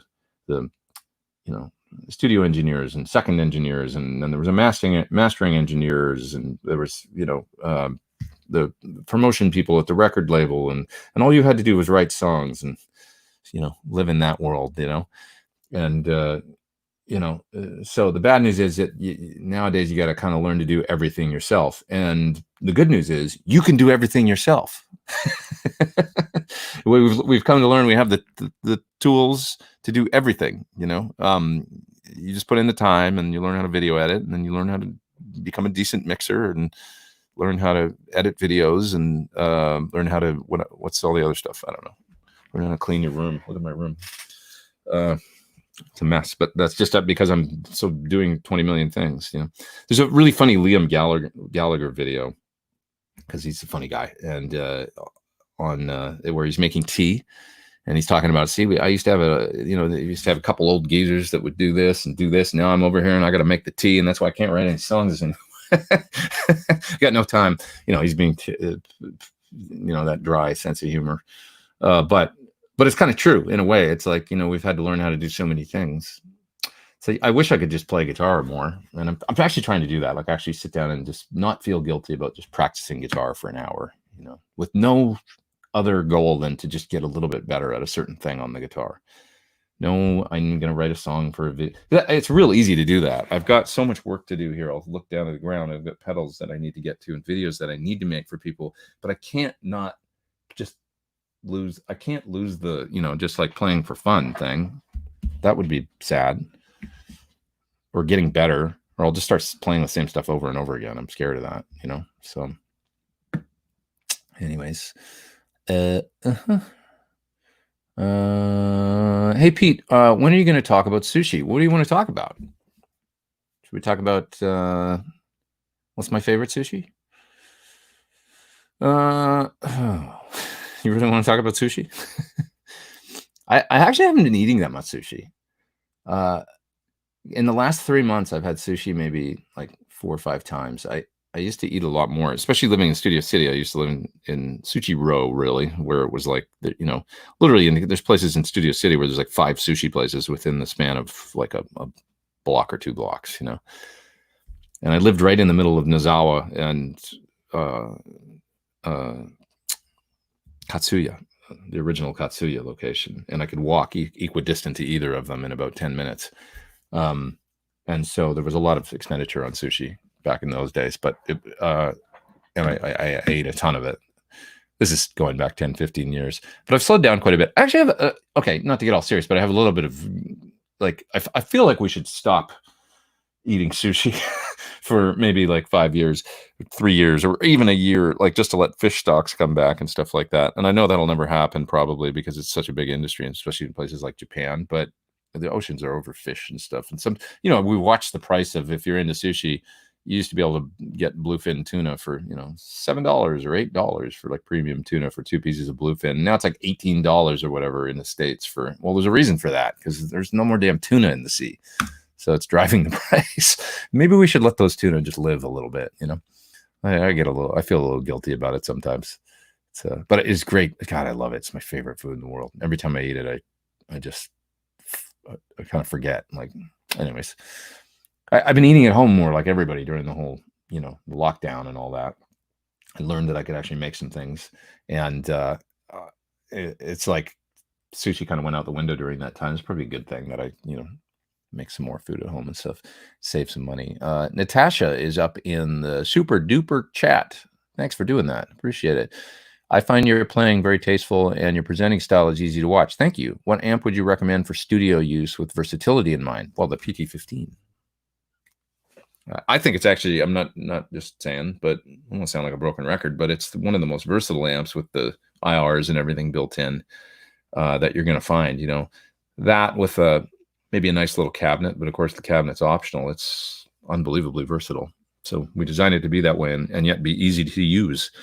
Some of my other favorite studio amps, when I used to record for producers and stuff a lot, I'd use like either a AC30 or a Deluxe quite a bit.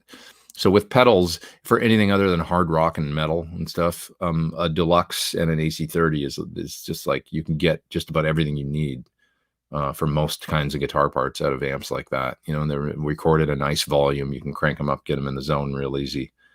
And sometimes I would play them both at the same time, split to them, and then split the sound or blend them, on two faders. So those are great kind of classic studio combos on pop, country, Americana, kind of, you can, that's a great amps to have, I think. I enjoyed I've got a little Princeton reverb now, and I really enjoy that in the same way. It's a little dark sounding, but it's good. It's good with pedals and stuff. It's great with single coils, especially a little dark with humbuckers. It doesn't have a bright cap on it, but they did that by design. I'm talking about this is one of those new 68 custom. They made it to work with pedals real good, and so it's got no bright cap. So I got to have the treble up pretty high. I think I'm looking at it right now. It's on 8 with the bass on 5, but it sounds really good like that. And it's popping up in quite a few of my videos and stuff lately.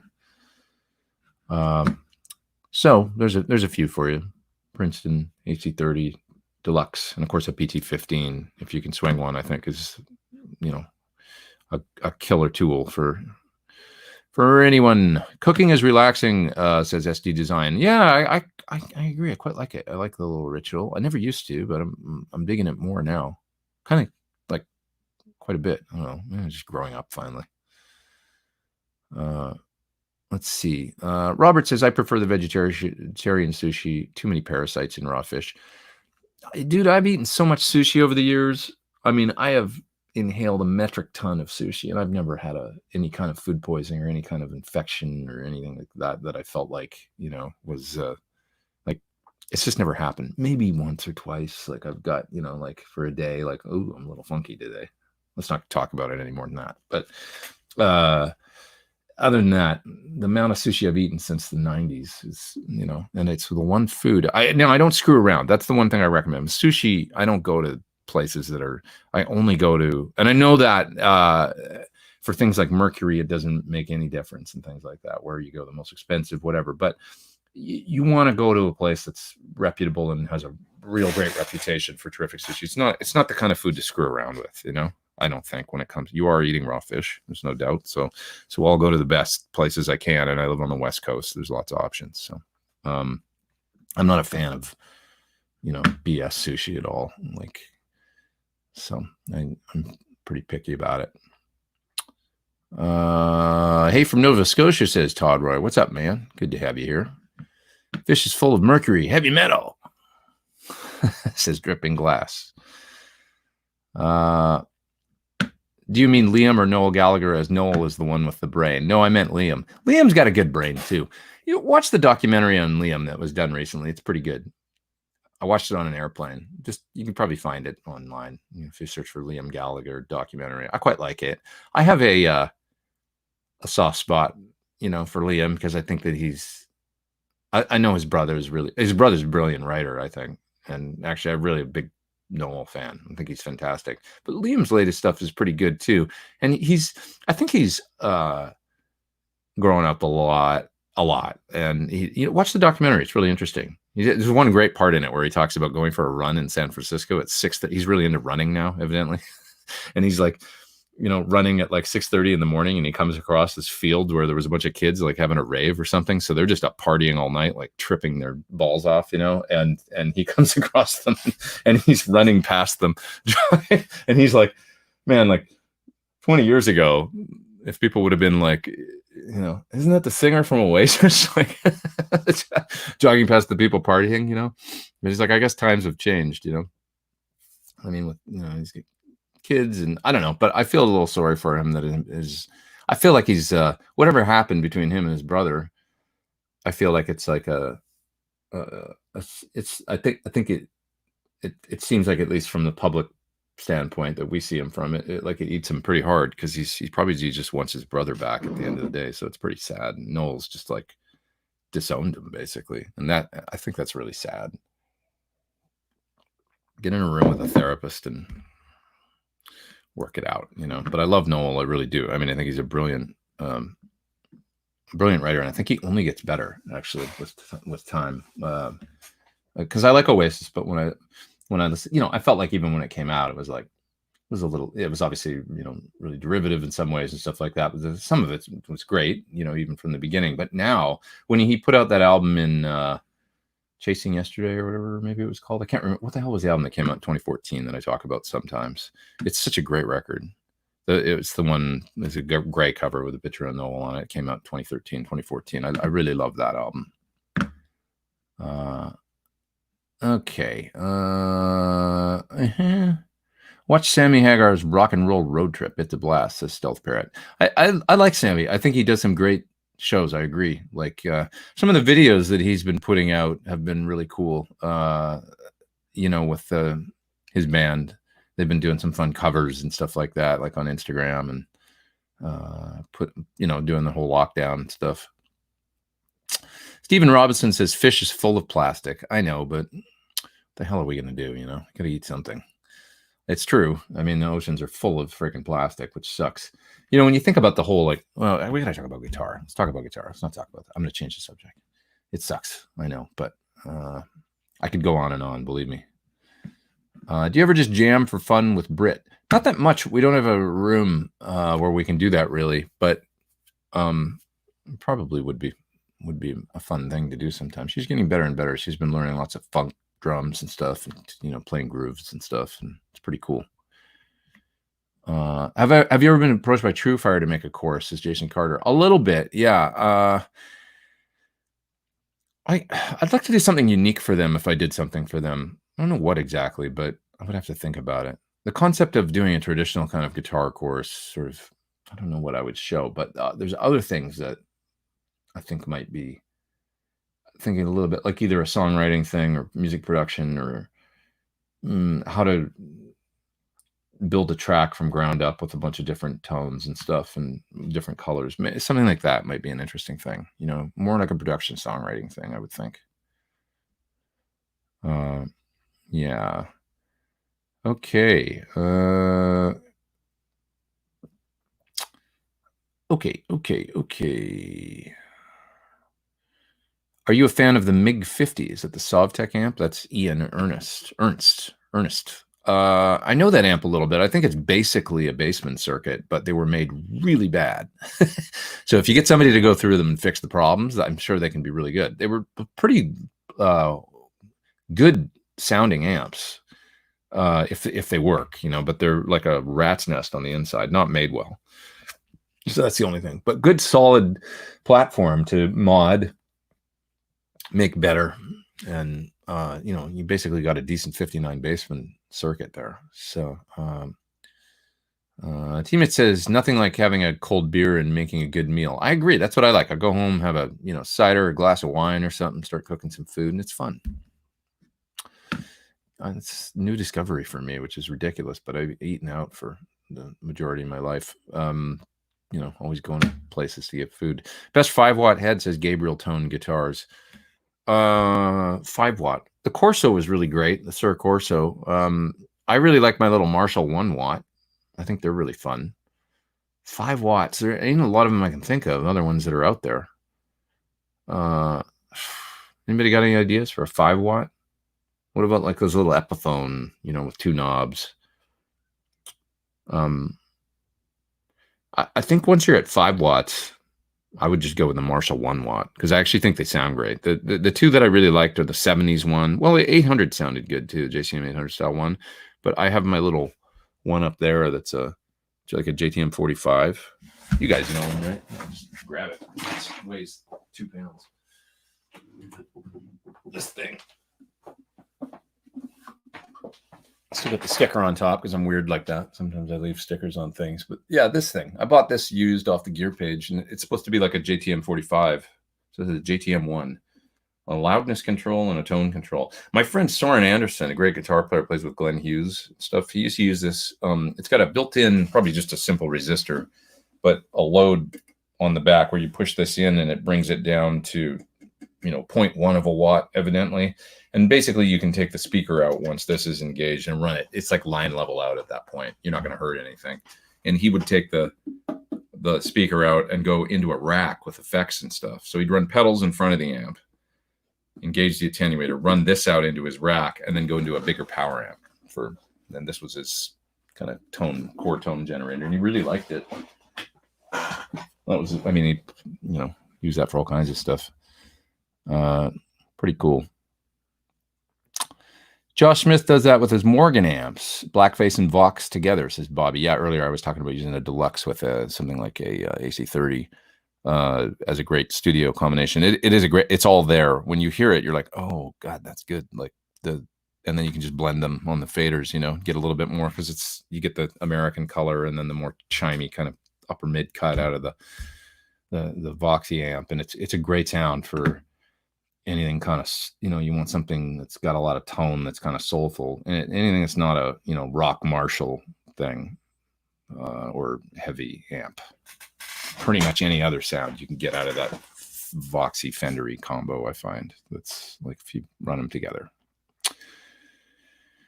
What else we got here?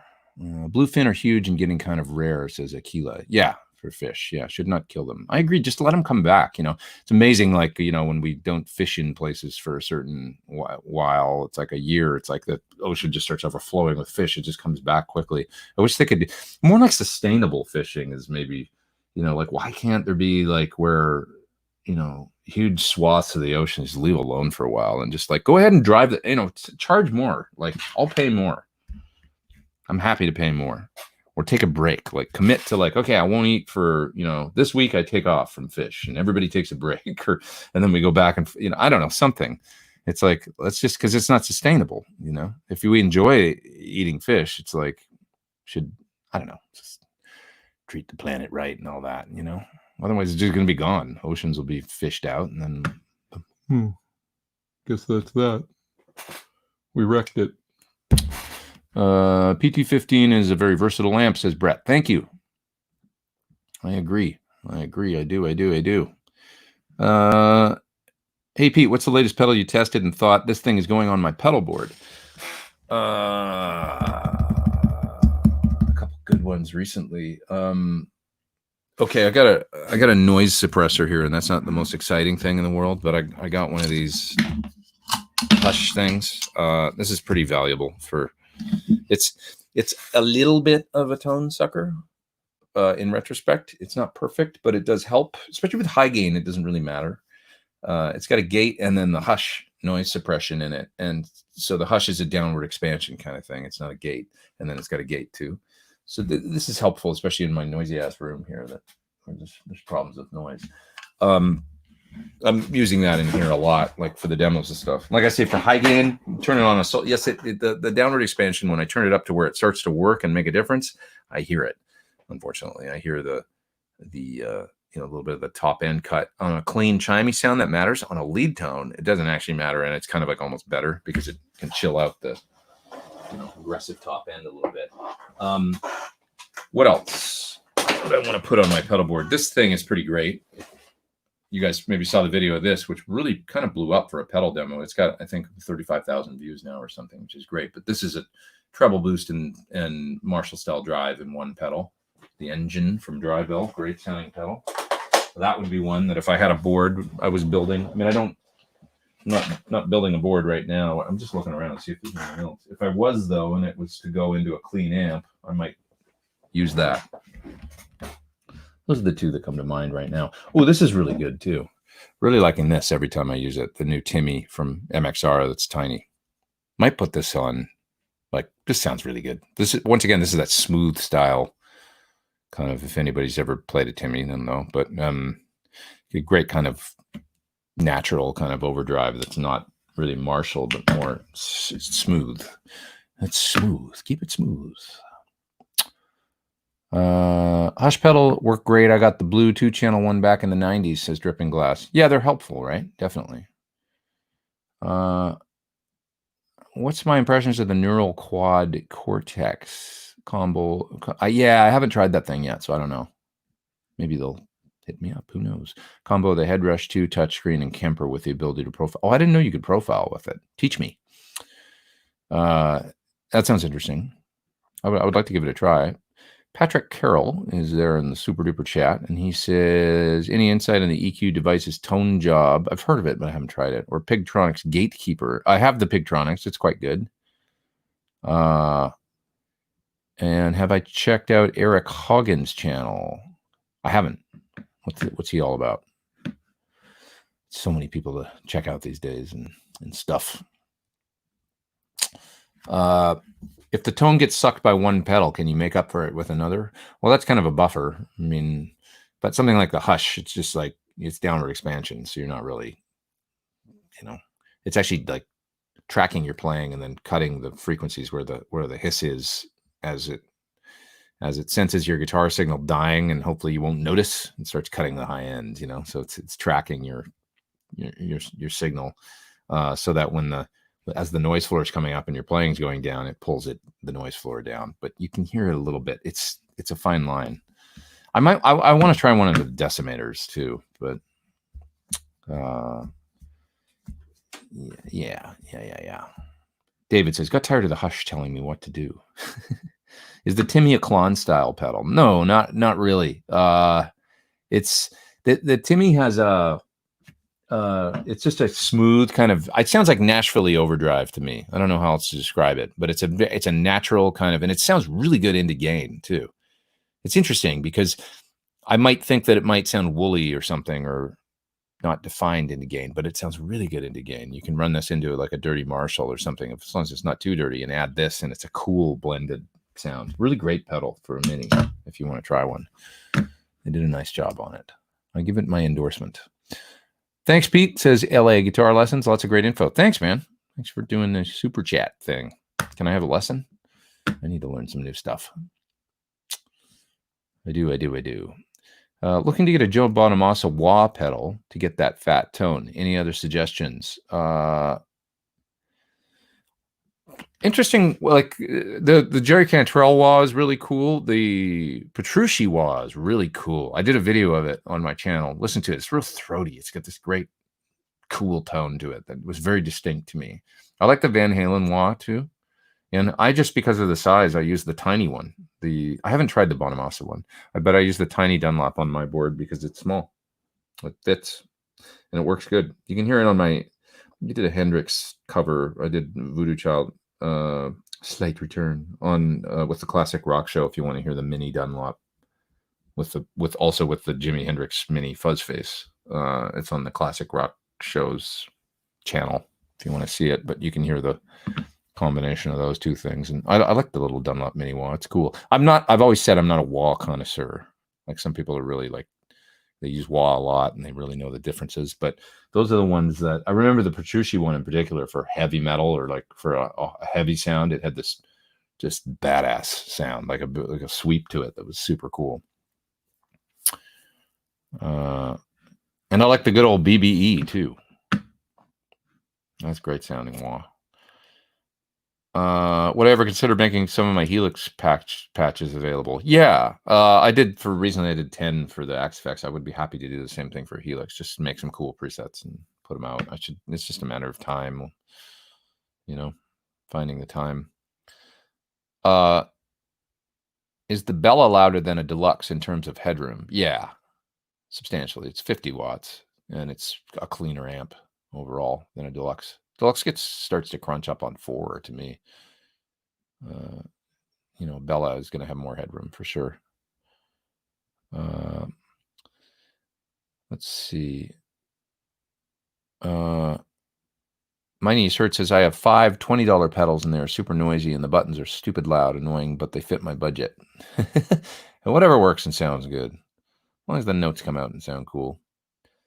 I like wah paired with a nice white wine, says Ha-Ha-Ville. Me too. The Dimebag wah is adjustable Q. Sounds good. That's cool. I haven't tried that one. The Cantrell one's really cool, and the Petrucci one. Those are the two that I really dig. That are kind of not typical or whatever. Any Amp in the Zone video coming up? Says Simon. I'd like to do the AC30 one. I've been thinking about it more and more about just, but I have one in the other room. There's actually two here right now that I can use and make a good video. So it's just a matter of kicking my own ass and getting it. I want to do it in the room and mic it in here and stuff. So I just have to, do it. It's a matter of doing it. It wouldn't be a difficult thing for me to do. It'll take a couple days, So, is the Marshall Bluesbreaker 2 pedal a good investment? I really like those Marshall pedals. I really like the old Governor too. That was a terrific pedal. And the original Bluesbreaker, which is like what I think the King of Tones based off of, and it's kind of a classic that's not Tube Screamer, and it's its own thing. So original Marshall Bluesbreaker 2, pretty good. I remember the Governor 2 sounding pretty good. You're talking about the gold pedal, right? That's got the kind of gold knobs on it, and they're pretty nice. I mean, it was the Governor was a real JCM 800 sounding to me, and just cool, good pedal. And another Amps in the Zone. I mean, if I get, like I say, if I get SLO, excuse me.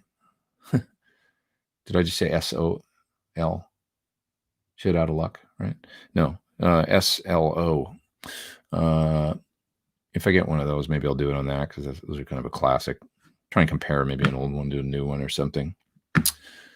Somebody's up there in the super top chat situation. It's Andrew Morgan. Thanks, man. He says, donation for Prevagen Fund. Yeah, I need one.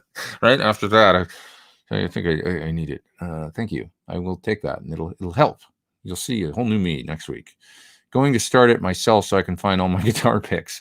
Also considering an SLO to sit next to my PT100.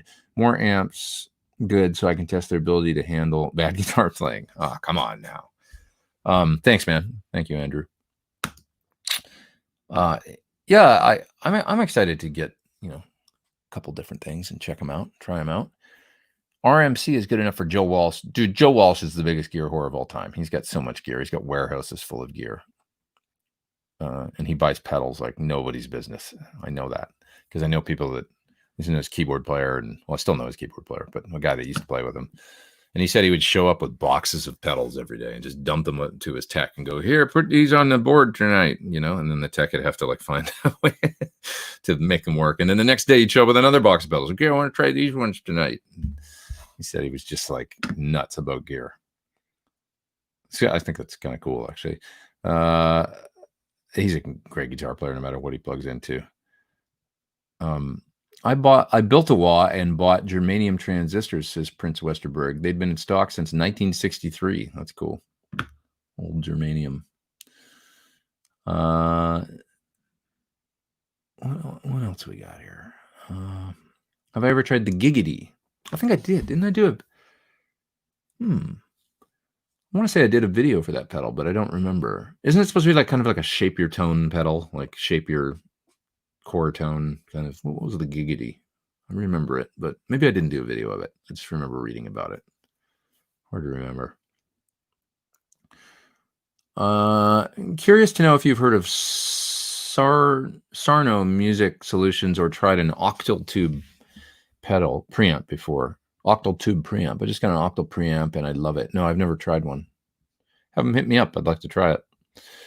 Give it a go. Brett Holman says his latest wah is the Custom Audio MC404, and he likes it a lot. I've never tried a Custom Audio wah. One of Bob's. I'm sure they're good, right? He knows what he's doing. Favorite harmonic tremolo pedal? Well,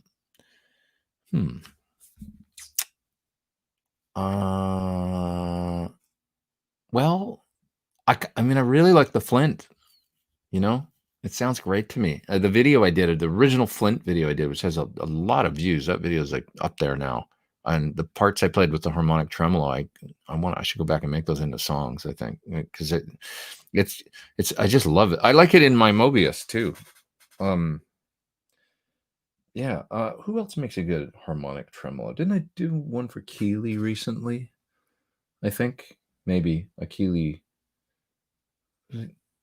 trem and reverb in one pedal. Can't remember, but anyways, it's a good old. They brought it back. I feel like Strymon, and it was like, oh, this sounds great. They were some of the first ones to kind of popularize, and almost educate with their tremolo pedal, right? Well, you got this kind of Fender tremolo, and you got that kind of Fender tremolo, and then you got with the sort of more square, and then slightly more the later 60s sort of blackface Fender sound more, and then the harmonic tremolo, which was it a Vox thing or early Fender, or like Fender Brown? What did Fender Brown amps have? Somebody tell me. Was that harmonic tremolo, or was that mainly just a Vox thing? I don't know. Okay, down to the bottom here. Hey Pete, Milkman Amps does a trem reverb called the F-Stop. That's amazing. I'd like to try that. I really like the Source Audio True Spring. It's got tremolo in it. I almost feel like they undersell it because it's not, really. They don't publicize it as a harmonic tremolo. So it's got a harmonic tremolo in it, I think, too. The True Spring. But I don't think it's just biased tremolo like somebody's mentioning here. But if nobody's tried the Source Audio True Spring, that's a terrific pedal. Their pedals are really neat because you can plug them in via USB and get into this editor and do deep editing. But if you don't want to, you don't need to. You could never plug the thing into your computer and it's just got 4 or 5 knobs on it, and you'd get a great sound. So it's a neat combo of simple and complex, I think. On brown face Fenders, yeah, they were harmonic tremolo, right? That's what I thought. Says Bent Tom.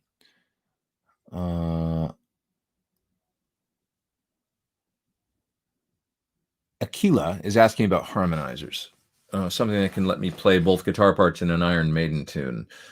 Yeah, like an H9 can do it and sound just great. You just have to set it just right. Wondering if they've got better at it. Yeah, I mean to me, the Eventide harmonizers, you just mix it at, so it's primarily the main guitar. I know you want to get the harmony up loud enough so that it's not, so that it's apparent and all that. But there's a fine line to making it sound. You can also set a bit of delay on the harmony signal, and that helps sometimes to make it sound a little bit more realistic. So try that, like in a H9 or something. Put 10 milliseconds of delay or something on the harmonized signal and see if that makes it sound a little bit more realistic.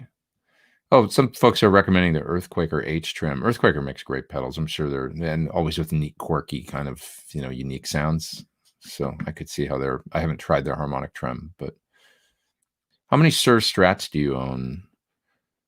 Like classic, Sir Classic, green one, blue one, sunburst one, white one, red one. Is that 5? Something like that, I think. Yeah, they're all different. All slightly different.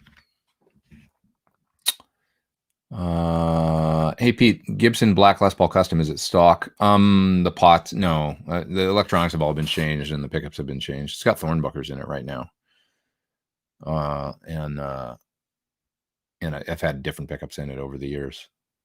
To tell you the truth, when I got that guitar, it had gold hardware, which I didn't like. I remember those, when Gibson was doing the real white binding, because it has that white binding, but then it had gold hardware. That looks weird to me. I like it if it's got amber binding, like a late 60s looks amazing to me with the amber binding, the gold hardware. But the stark white, just looks like not good with gold hardware to me. So Gibson switched it for me, actually, because I got the guitar from Gibson. My buddy Matt Ferguson was there at the time, artist relations guy, and he said, yeah, we'll switch out the hardware for you. So they put chrome hardware on it. So Gibson modified it right from the beginning, from when I got it. And then I put open coil pickups in it for years. It had WB pickups in it. Will Boggs. I wonder where that fella is now. I don't know where he used to make great pickups.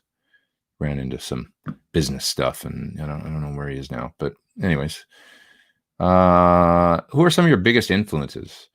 Well, it all started with Pete Townsend, really, and the Beatles. And then quickly thereafter, it was like, I was, the whole 80s explosion of Vi and EVH and those folks for sure. But all the, Steve Stevens and then Paul Gilbert and some of the shredder guys, Yngwie, we all worked on some of that, and it was like all this was coming out at once. It was like a lot to absorb. Like, whoa, what should I do? What do I want to be on guitar? Adrian Ballou, Steve Morse, all these folks. So that was a big part of it. But it really began from the beginning with Pete Townsend and the Beatles. I looked at all my Beatles albums the other day. Like, I was collecting Beatles albums before I ever picked up the guitar. So I had, I think, over 50 LPs. I used to spend all my allowance money on Beatles records. And so that was really formed, songwriting, like that's in there, that's how probably my biggest influence is that stuff, I guess. Which guitar YouTube channels are you into lately? I like Tom Bukovac's, his homeschooling thing is pretty awesome. And, I watch Tim whenever he puts a video out. Who else? Those are the big ones right now, I guess, that I see quite a bit. Paul Davids, a big fan. They make great, easy to watch, nice videos with great info, great playing. Andy Wood's been doing great videos. His Woodshed videos have been really nice. And Ben, his partner in crime, Ben Eller, he makes some nice videos as well. And so I watched during the whole lockdown, I've been watching all these guys doing their thing. I've been, it's not a YouTube video, but I've been working on Yvette Young's lessons a little bit that she did for TrueFire. So jam play. And just doing something completely different, because I've been really inspired by her playing as of late, and her whole approach to music has been a big inspiration, actually. Just because it's a complete reimagining of how you play guitar, and I find that like really inspiring. Just it's so different than what I've seen anybody else do. That can probably only come from somebody learning two instruments, classically trained, really hardcore, then giving them up for a while and getting away from it, and then being handed a guitar and going, okay, let's see what I can do with this thing, and tuning it completely unconventionally and just writing and having all that technical facility and also the musical background that you can't get away from, right? Like once it's in there, it's in there. It's like I said about the Beatles records. That's what really informed my songwriting stuff early on, was that stuff that I listened to when I was a kid, and it's just in there, with movement of, bass and melody and harmony and how they move and stuff like that. And that's the part of the problem this day and age, I think, with some stuff is just like what used to be routine, which was really creative songwriting, even in pop songs, which the Beatles was, let's face it, it was a pop band when they came out, really. And then they just got super creative, and but even in the early albums, the way on a song like I don't know, in my life, the chords and the melody and the way it moves, and where there's this where it pulls you out of the key for a second and stuff like that, and the way the melody shifts and the interplay between major and minor and stuff, and the dominant chords, it's just so cool, like, and beautiful and creative. And I feel like that lacks a little bit. So that's in me, and like in my writing, that's just influences the hell out of me. So when I hear somebody else do something like that and taking it to a different place in a very musical, melodic way, that's inspiring for me. So anyway, that's my long-winded way of saying it. She's got a YouTube channel as well, but her lessons have been just her jam playlist. I'm just working through it because I don't play a lot with my fingers. Not like hardcore finger style player at all. I mean, I can, but it's like she's got really amazing facility with all, that's classical piano, left and right hand. So trying to work on my finger picking a little bit with all the fingers on my right hand, that's a new thing. I loved Steve Vai's video recently, by the way, that he put out with that new track he put out. I can't remember the name of it, but you guys know where he was playing the Ibanez with 3 single coils and no whammy bar. And he said he was trying to push his limits a little bit and do something out of his comfort zone, play clean, play with his fingers, no whammy bar. And like, I love that about him. He's such his channel has been really great. I mean, one of the greatest, can't believe I didn't just mention that right out of the gate, but Steve's channel has been to see him tackle the live streaming thing and stuff and just play. I don't know. He's a beautiful guy. He really is. Like, just his whole everything about him. I find him incredibly inspiring. I really do.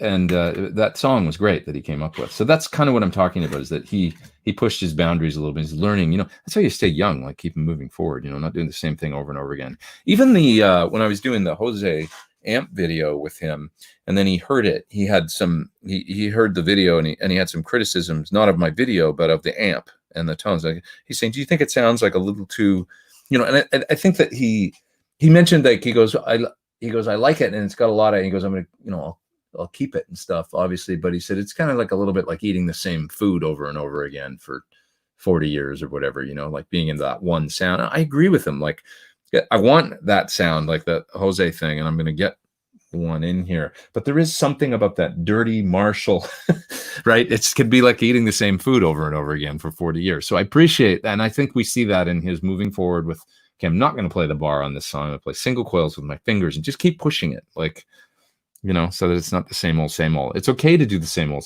sometimes, but to keep moving forward is really great, I think. So anyways, I've been enjoying that and just kind of pushing it forward. I met Steve. It was the most religious experience of my life thus far, says Prince Westerberg. It's a good way to put it. The few times that I met him, he was so nice and focused on, he has this great way, I said it before in the video, but he has this great way of turning the conversation around to you and what you're doing, which when you're meeting him is a very, like I said in the video I made, I said, I think he knows the effect he has on guitarists and musicians and stuff. He's Steve Vai, and like, you're obviously like enamored to meet him and stuff. And then he makes you feel like he's interested in you, which is really, really a special human thing that he does. It's great. But beyond that, he's got profound things to say all the time.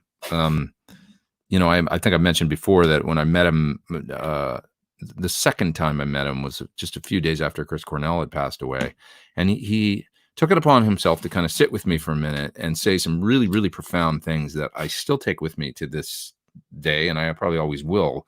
That really useful things, just about how you can still have a relationship with people even after they pass away, and try and, you said it's too soon now, but at some point you're going to think of them. And it's a little bit like that Joe Biden line where he says, when you think of them, it'll bring a smile to your lips before it brings a tear to your eye. It was a little, I'm getting very, like sentimental here, but it was a little bit like that, where he said something along the lines of, when you think of them, try and smile, and it'll take you to a happy memory of those, that person, and you can live in that kind of memory and go to that place as opposed to the darker place. That's what he said to me right after. I mean, it was literally like 2 or 3 days after it had happened, and I really needed to hear it in that moment. And I just thought, here's this guy that, was kind of a big influence on me and a mentor growing up. And then it says such a profound, cool thing to me all these years later when I meet him. And it's just, I don't know, what a great guy, just really, really great guy. So terrific. He's watch his channel. Check out that song if you haven't seen it. The one that he does. I wish I could. It starts with a C. I'm trying to remember the name of it. It starts with a C. I could easily go find it right now, but somebody go find it and post a link maybe in the. It's really great. Really cool. He's doing all this amazing bending stuff in the middle. That's like sounds almost like pedal steel or something, but really cool. What's my favorite newer music artists or groups? Oh God. Okay. Yvette told me to check out this band, and I did. Cloakroom. This band called Cloakroom. Check them out. That's some cool stuff, man. Because we were talking about kind of fuzzy stuff, but that's heavy and beautiful, and they do, man, it's like a lot of fuzz and really cool ambient guitars and stuff, but it's heavy and kind of sludgy. Anyway, that'll be my, I've just been listening to them myself for the last couple of days, and it definitely influenced my demo of this Silicon Echo Line fuzz that I did, that you'll hear. Kind of put this video out probably Monday or Tuesday for this Echo Line fuzz. Really great. Yeah, check them out. Somebody was saying, I think it was Lauren, and then the chat jumped, that he's looking forward to my appearance on Tone Talk. Yeah, I think I'm doing Tone Talk with Tim. I hope that's right, but I think Tim and I are doing it together. So that's coming up soon. I'm not exactly sure when it is. I guess I should know that. Retro Ryan says that he loves Steve Vai too, but Eric Johnson is more of his type of music style and sound. Eric is amazing. Eric's another like terrific guy that I've only said hello to him once and very briefly, but he everybody's got nothing but good things to say about that guy. Oh, his channel's been he's done a couple lessons recently. That's been cool to see. I find he's a little bit tough to learn from. Which is a common thing, I think. Like some of these players that are so amazing, it's probably difficult for them to distill exactly what they're doing. But when I watch his lessons, I don't know that I get what he's. Do you know what I mean? Like a little bit, but that's great. Maybe that's the magic of it. Like it's like take away from it what you can and turn it into your own thing. Amazing player, though, isn't he? Rich Monks is up there in the super chat. He says, Vi's solo at the end of Public Image Limited's Ease is the greatest thing he's ever done. I don't know that because I didn't listen to that record much. I should listen to that. Ease. Okay. Let me put that in my iTunes so that I can go back and check it out after we're off here. I'm going to take a listen to that for sure. I liked his spiritual streams. I didn't expect to, says Anthony Murphy. Yes, talking about Vi. Yeah, me too. I mean, he's just got a great, perspective on life, I think. Got it together. He's a good dude. And he just turned 60, right? What do you hope the legacy of your own playing in music will be? Says Retro Ryan. Geez, man, I don't know. I mean, ultimately, it's about the body of work, I guess. So I hope I get more music that's sort of officially released and out there, another couple albums at least that hopefully people dig. Yeah, but ultimately that's what lives on, I guess, right? And whatever it is that you put out, the songs that you wrote. So I'm proud of the records that I put out. The last two songs on both my records are my favorites. Remember and Big Mistake. Those are my favorite things that I've done. So,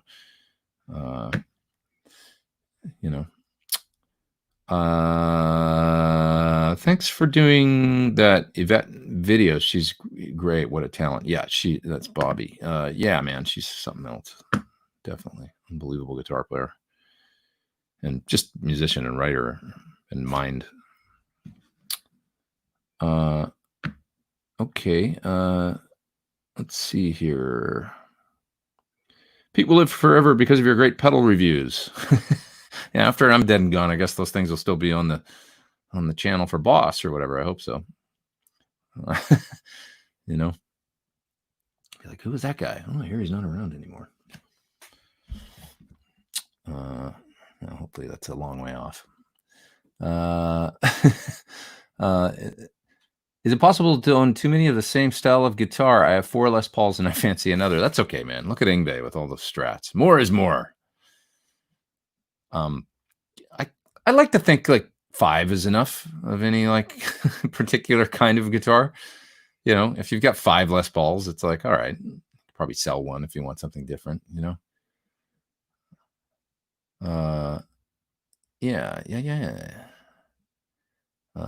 Steve Vai's Under It All series was epic, says Eric. Yeah, I think so too. Just great. Preston Smith says, I just read your most recent Premier Guitar article. Was good, but then they all are. Thanks, man. That was the last one. So we've put a stop to the column after, I think I started doing it in 2013. Maybe 2012. So I'm not doing that particular thing anymore. It's a good thing. It's like I really enjoyed doing it, but it's time to move on to a different. I'm actually gonna. Okay, I'll talk about it right now because I haven't yet. But I'm gonna start making some videos for Guitar World, and it'll be review videos in kind of a unique format. They're doing things where they're getting folks that do YouTube and stuff to do reviews for them, but on their channel. So they'll be on my channel, but with a Guitar World, be for a video for Guitar World that they want me to make a review of something. And I said to them, I have to be honest. That's the only thing. Like, it's got to be an honest, straight up. It can't be something where I'm saying something's great if I don't think so and all that. And they said, absolutely, we want you to do your thing, do what you do. And so I said, okay. And so that's going to happen. So I'm going to do some work for them. Making the jump, Premiere to Guitar World. No, Premiere is great for all these years and stuff. It did become, I will say, difficult. Like after 12 columns times 8 years, what's that? 12 times 8, something like that, 7 or 8. How many times can you come up with like the things to talk about? It was tough. So a couple times I wrote a column, or I'd get into the first paragraph and go, I think I did this already. And then I'd look back, and one time I'd written about it just 2 or 3 columns earlier, which really makes me think I need the Prevention. But you know what I mean? Where like some concept of, oh yeah, that's a good thing I can write about this month. And then I'd get into it, and I'd already written one on that. And that was starting to freak me out. But whereas like, what else am I going to talk about? So if I did a column again for a magazine, I might do a different, rather than tone tips from the road, I might do a different. So you want to be a pro musician or something? That would be a fun one to do. Base it off my videos or something. But so we'll see. But we'll see how things go with Guitar World for a little while, doing this different thing. I sort of like the idea of making videos for a magazine anyway. I mean, I would love, to be honest, and I mentioned this to Premiere. I'm like, why don't you let me do some of your rig rundown videos, but I'll be your West Coast guy. Because I know about guitar stuff, pedal boards and amps. And, if I got in and they sent me out to a sound check with whoever, Joe Satriani or something, I would be like, so, I'd be able to look and know, I think I would be good at it, and I'm decent on camera and stuff. So, but they never took me up on that. So then I started doing a couple of my own. I'd done them for, I did one with Steve Stevens, and, I was like, all right, fine, I'll do it myself. You just can't call it a rig rundown or they come down on you. Candle Power is the name of the Vi tune. That's it, Candle Power. Yeah. That's a cool name of it. Isn't that like a, 45 candle power rating or something for a flashlight or something, right? Isn't it like batteries or whatever? Isn't that, I just thought of that. Isn't that what they, anyways, looking back through the, chat here. Is there another pedal like the multi-wave sound blocks? You're talking about the distortion pedal. That pedal is very unique in that it's a digital distortion, and it splits the frequencies into, it's a multi-band distortion. So it distorts the different frequency bands separately.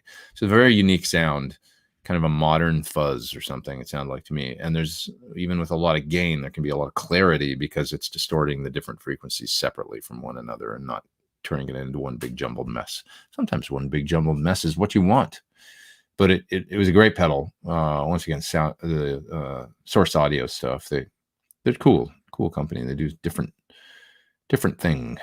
Jack Murphy says, is there a reason you didn't build your studio in your house? Well, I don't actually have a house. I have a kind of more like a condo, and that would be the main reason. I don't think the neighbors would appreciate it. But that's just recent. I eventually I might do that. I mean, where I have I don't know, I'm instinctively putting hand sanitizer on my hands right now. I don't know why. There's nobody here. I'm not gonna get coronavirus from my room. But anyways, I just did it because I'm used to doing it.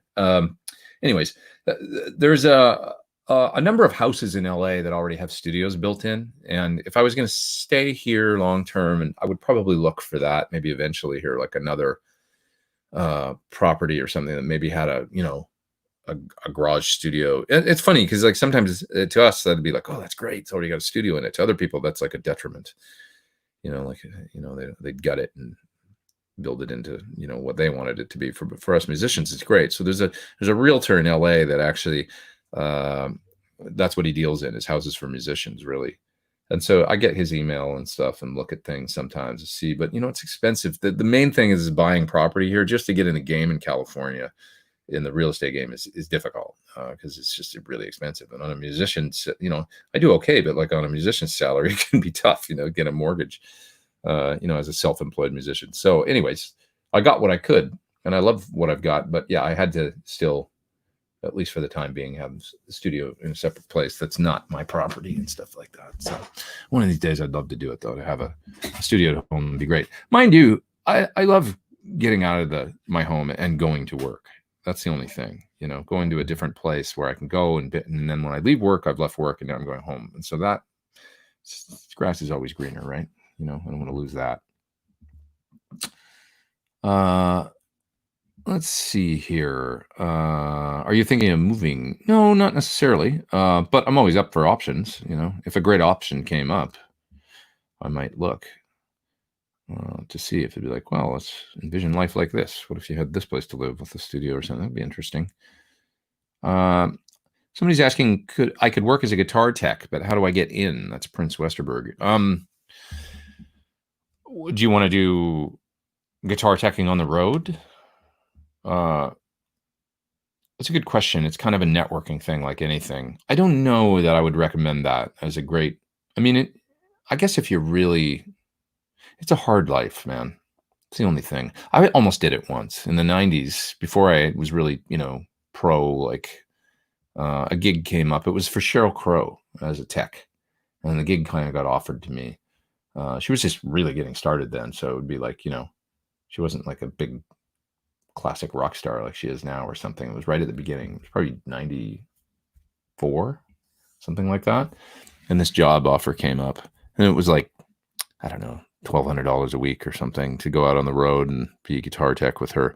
And I thought, God, maybe that'd be good to get me out of because I was just working odd jobs, day jobs and stuff like that at the time, trying to get a record deal. And somebody that I really trust said, dude, this is really funny. I'll tell the story. He painted this whole picture. He goes, those guys, man, like techs, and you got to work like 10 times harder than the band does. You're the first guy in there at the beginning of the day, setting up and doing everything, and then you're the last guy there to leave. And you're putting the stuff in the van, and then you put the stuff in the van, and you got an 8-hour drive, and they're all on speed. He said, and he was picturing this, driving with some other guy in a van, like down the highway. He's like, we gotta get there, man, but I'm so tired, man, I can't stay awake, and it's like, we gotta get there, man. Load-in's at 8. And he painted this awful picture for me. And I was like, yeah, that doesn't sound good. That sounds like a road I don't want to go down. Now, I know plenty of guitar techs that are fantastic people. But it is even as a sideman, the downside, we know all the upsides. The upsides are great. The downsides are that you tour and kind of tour your life away, kind of spend a lot of time on the road. Away from family, away from, and as a tech, you are really out there just in service of, you don't even get the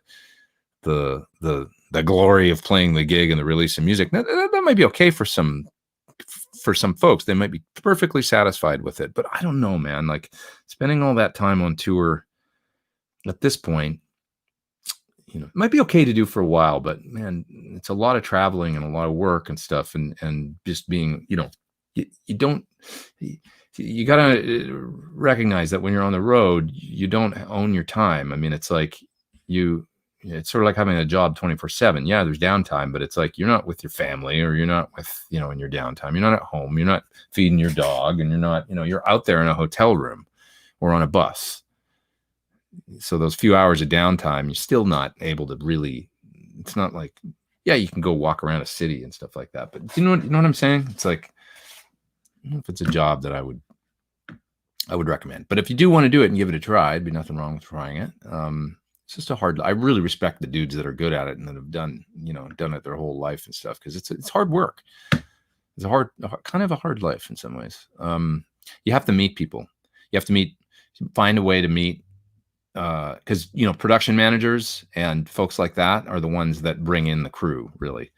The road manager, the production manager, they're going to hire the same people they're used to using, and then you get in a circle. Guitar techs know other guitar techs, and production managers have their favorite people. Stage managers, production managers, stage managers, they got their pick. Somebody loses a job and they need a new guitar tech, and they're going to pick their favorite next guy in line, or they're going to call one of their friends that's a road manager, tour manager, production manager, stage manager, and say, like, do you know somebody? We need somebody. And they'll go, oh yeah, there's this guy that is looking for work. So you got to get in with those folks. Meet people, talk to crews, go to shows and talk to, hey, can I pick your brain make friends with, I don't know, like the, people that are the sound guy or anybody that you can talk to for a minute, you can get their ear for a minute. you know, and then you get in there. Okay. Let's see here. You are costing me money. Just got a Unit 67. Great. Makes everything sound good pedal is Bobby. I've been using mine a lot. I used it on like, actually just yesterday, I used it on something where I needed more clarity and a little bit of compression. And so it was on that fuzz video, but it was on a part that I was playing clean, just kind of an auxiliary part that I was playing. And I wanted the part to focus. So I cut bass, added a bit of the range master, added a little compression, and made the part slice through a little bit better, you know? So it's a terrific tone shaper and kind of a great pedal to have on your board or handy if you need to just, you know, make things a little louder, make things speak a little better. Yeah.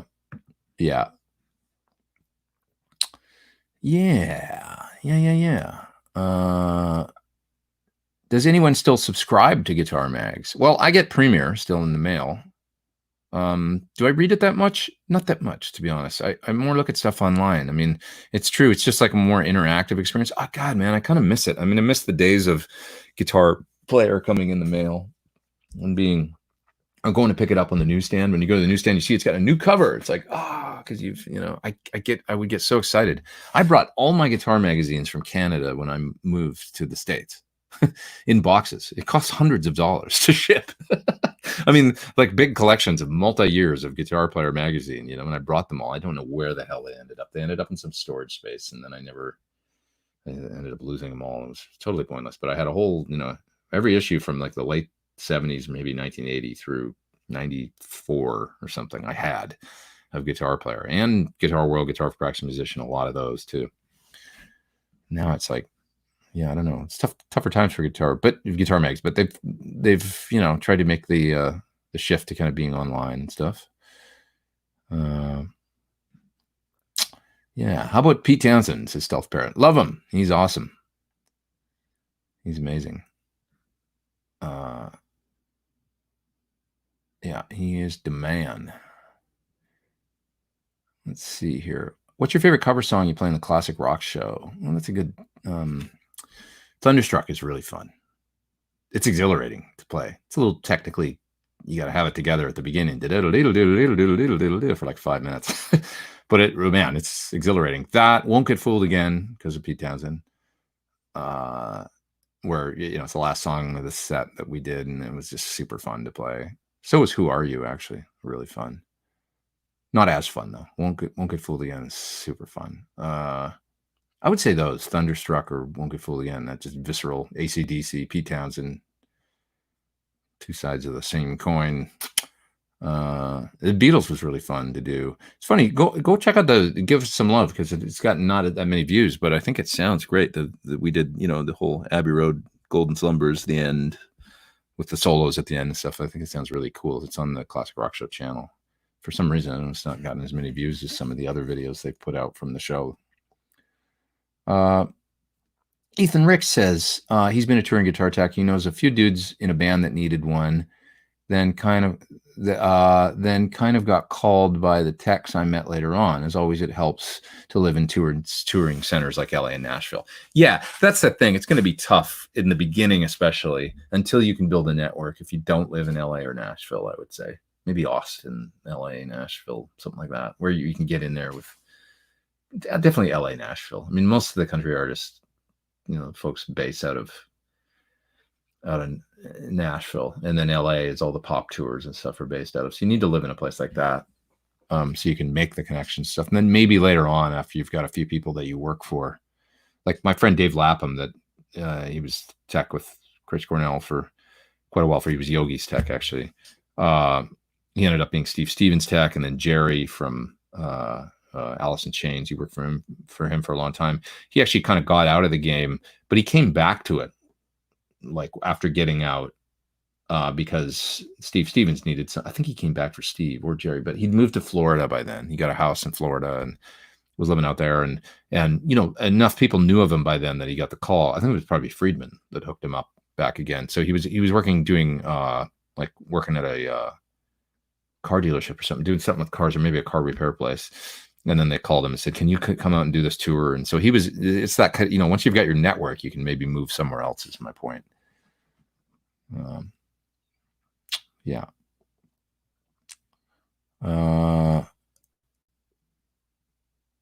You guys are talking about some of the folks that do Premier Guitars stuff and stuff. Yeah, I mean, it's really important to have a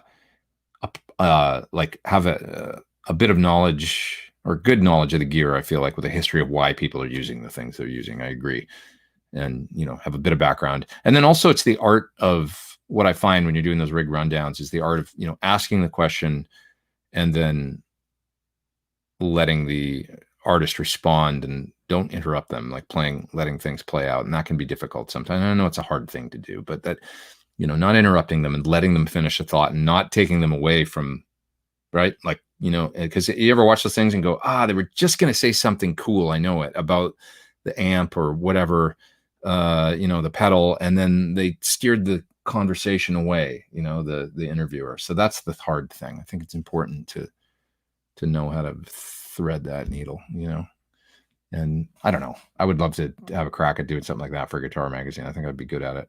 Maybe I should ask Guitar World. They don't really have an equivalent, do they? Maybe I should pose it to them, see if I could do some for them on the West Coast. All you need is like one guy that shoots the video and has audio, and then I would just want to be the talent. No, I would want to be seriously not do the editing and all that stuff. I would want to be the one that just goes out and does the interview and stuff, and then have somebody else do the edit and stuff. And I think it'd be cool because I love those videos. If they're good, they're good. Do I know Ola? I do. Well, I met him once at NAMM. I wouldn't say we know one another well, but he was very nice, and I'm a big fan. So he's a cool guy.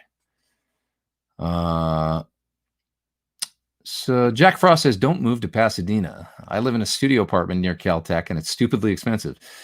Not compared to the rest of LA, it's not. Unless you've got a really bad deal. Pasadena is pretty reasonable compared to, just try moving to Santa Monica. Tell us what you think about the prices. The Valley is, if you're moving to LA, is still a pretty good deal. Like North Hollywood, and it's like probably some of the lowest in as far as and you're close to stuff that you would want to be close to. I don't find Pasadena expensive compared to, real estate and rentals is pretty reasonable, and it's a nice place. I really like Pasadena. If you say, I wonder where else you've lived. Why do I live here? You say. I think a lot of people are going through the "why do I live here" thing, especially if you work from home during the whole lockdown and stuff. A lot of people are maybe like, well, if I can do this, and why don't I just work at home and live in a place that's not expensive or in a place that I like more? That's a thing that people are asking themselves a lot these days, I think. So it's about 1:41. I guess I should go pretty soon. I've been on for a long time. It's time to go soon. Sorry, I guess I'm just rambling as usual. Do I know Tom Bukovac? No, I've never met him, never spoken to him. I'd love to meet him sometime. There's a lot of respect for those vids he's been putting out and stuff. It's been great. So he's got great tone in his hands. He's got great feel. And he's obviously a very rig recon with Pete Thorn. I like that. Christian Hanley. That's good. Anyway, he's got great, he's just musical, which I love. Try playing Thunderstruck while you're running around the stage like Angus. Yeah. You know what the hardest part is it's getting getting going. A couple times I would play it and I would flub the first 4 notes or something. But once you get it going, it's like a machine, So, because initially I was like, God, this is going to be hard to play live. And then it actually wasn't that hard. It's once you get into it, it's like riding a bike, actually. You just do it. But the first couple notes, especially I had to do it coming out of the whole eruption jump thing, which you want to, that would be the point in the show where the whole crowd would stand up and stuff and everybody be into it. And then you want to keep the energy going. So I remember the drummer just play the kick drum, just quarter notes and that'll give me the tempo. And I'm changing guitars was the thing from my Strat style because I was playing Eruption to the Gibson. And and getting the momentum going, like taking the guitar off, putting the other guitar on, making sure the sound's right, plugging it in, going, and then rocking on the intro to Thunderstruck while I'm trying to keep the momentum going and just being relaxed enough to get into the first lick, going picking up the guitar. Let's see if I can do it right now. Probably not. Completely not warm. If I just grab a pick and I'm like kind of like, oh, that's not a good pick. Grab a pick and let's see if I can just, there, I screwed it up. Right? If you're kind of nervous when you get into it, it's hard. You flub the intro a little bit. That's what I found. Right? Like that. There it is. No, I don't remember it. Yeah.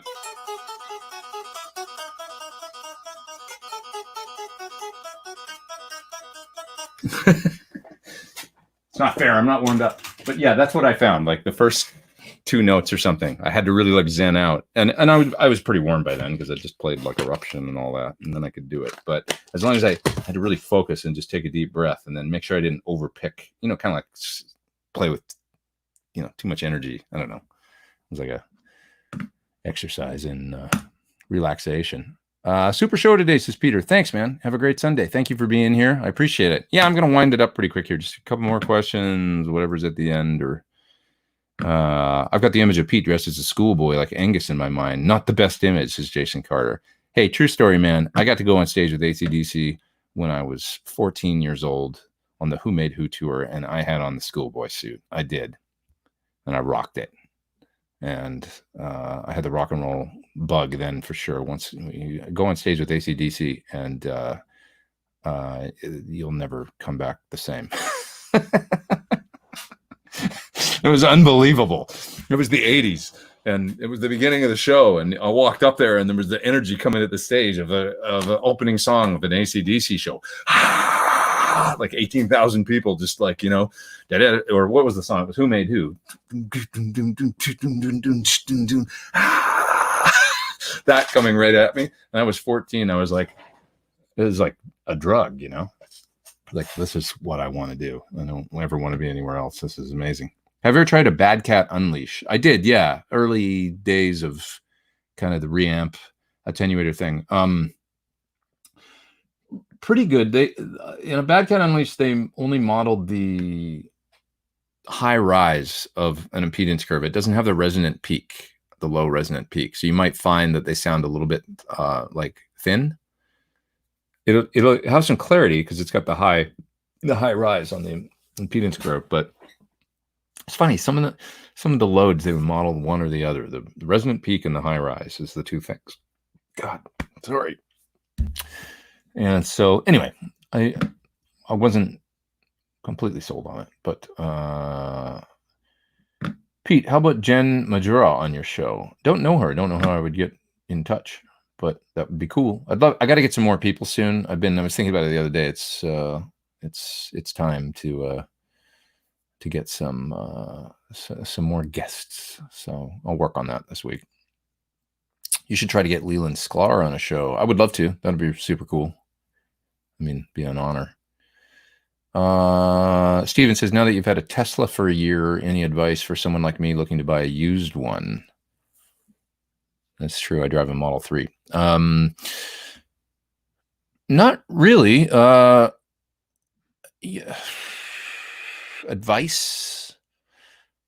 Just know that the positives are huge. Not buying gas is amazing. And I haven't bought gas in, a year, and it's incredible. But you just want to make sure you've got adequate charging. It's, I haven't had any problems with running out of, like I've got charging at the studio, and I've got just a standard 1.8, even the standard 118 line.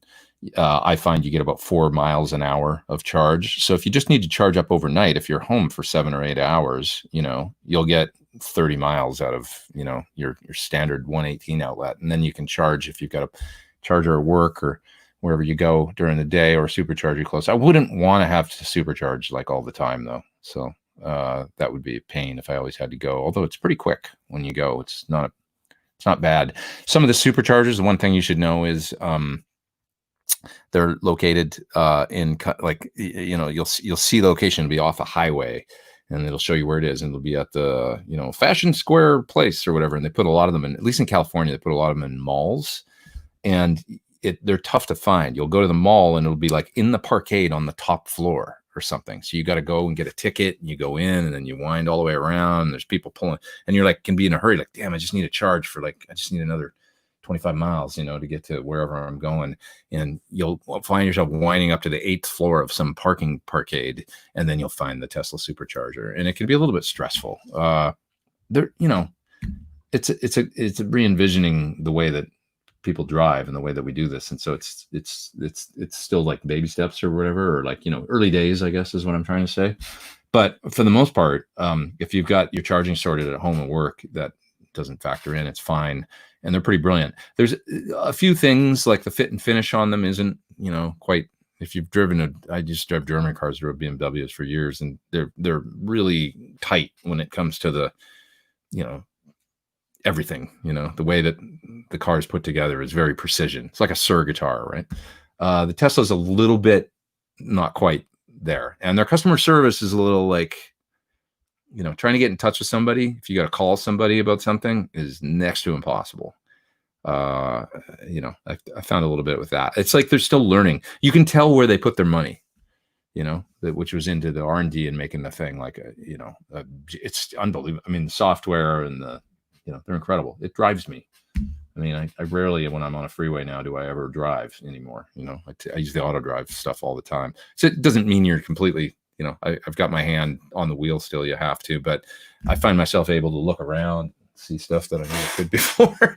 Because I know that people out there are probably going, "Oh God, I could never do that." But no, yeah, within about 48 hours of getting one and trying it, you're like, "This is the greatest thing ever." It drives a little bit like a nervous, safe driver. That's how it, you know, and it's pretty amazing.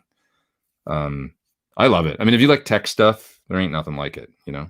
And then the fact you can make your car fart every time you hit the turn signal. The 12-year-old in you can't help but love that. Come on now. Comparing a car to a guitar. Well, says Kyle, we got to do it, right? Yeah. I think Shenzhen in China has electric worked out, says Aquila. Tens of thousands of charging stations. You know, it's really pretty easy in a lot of places. I mean, in the UK, for example, when I was over there doing my clinics last year, Nigel, the Sur rep that I went with, we drove all the way around the UK and Scotland in his Model S. And they've got it pretty worked out there, man. Like the charging stations are at road stops. You'll pull in and there's always a Starbucks and a WH Smith or whatever they're called, and like a couple of restaurants. You can go in and get some lunch, have a sandwich. 35 minutes and you're out of there, you know. It seems like nothing. You go in and use the bathroom, sit down, have a coffee, talk for a couple of minutes. Oh, the car's full, let's go. You go back out and get in the car. They were at a lot of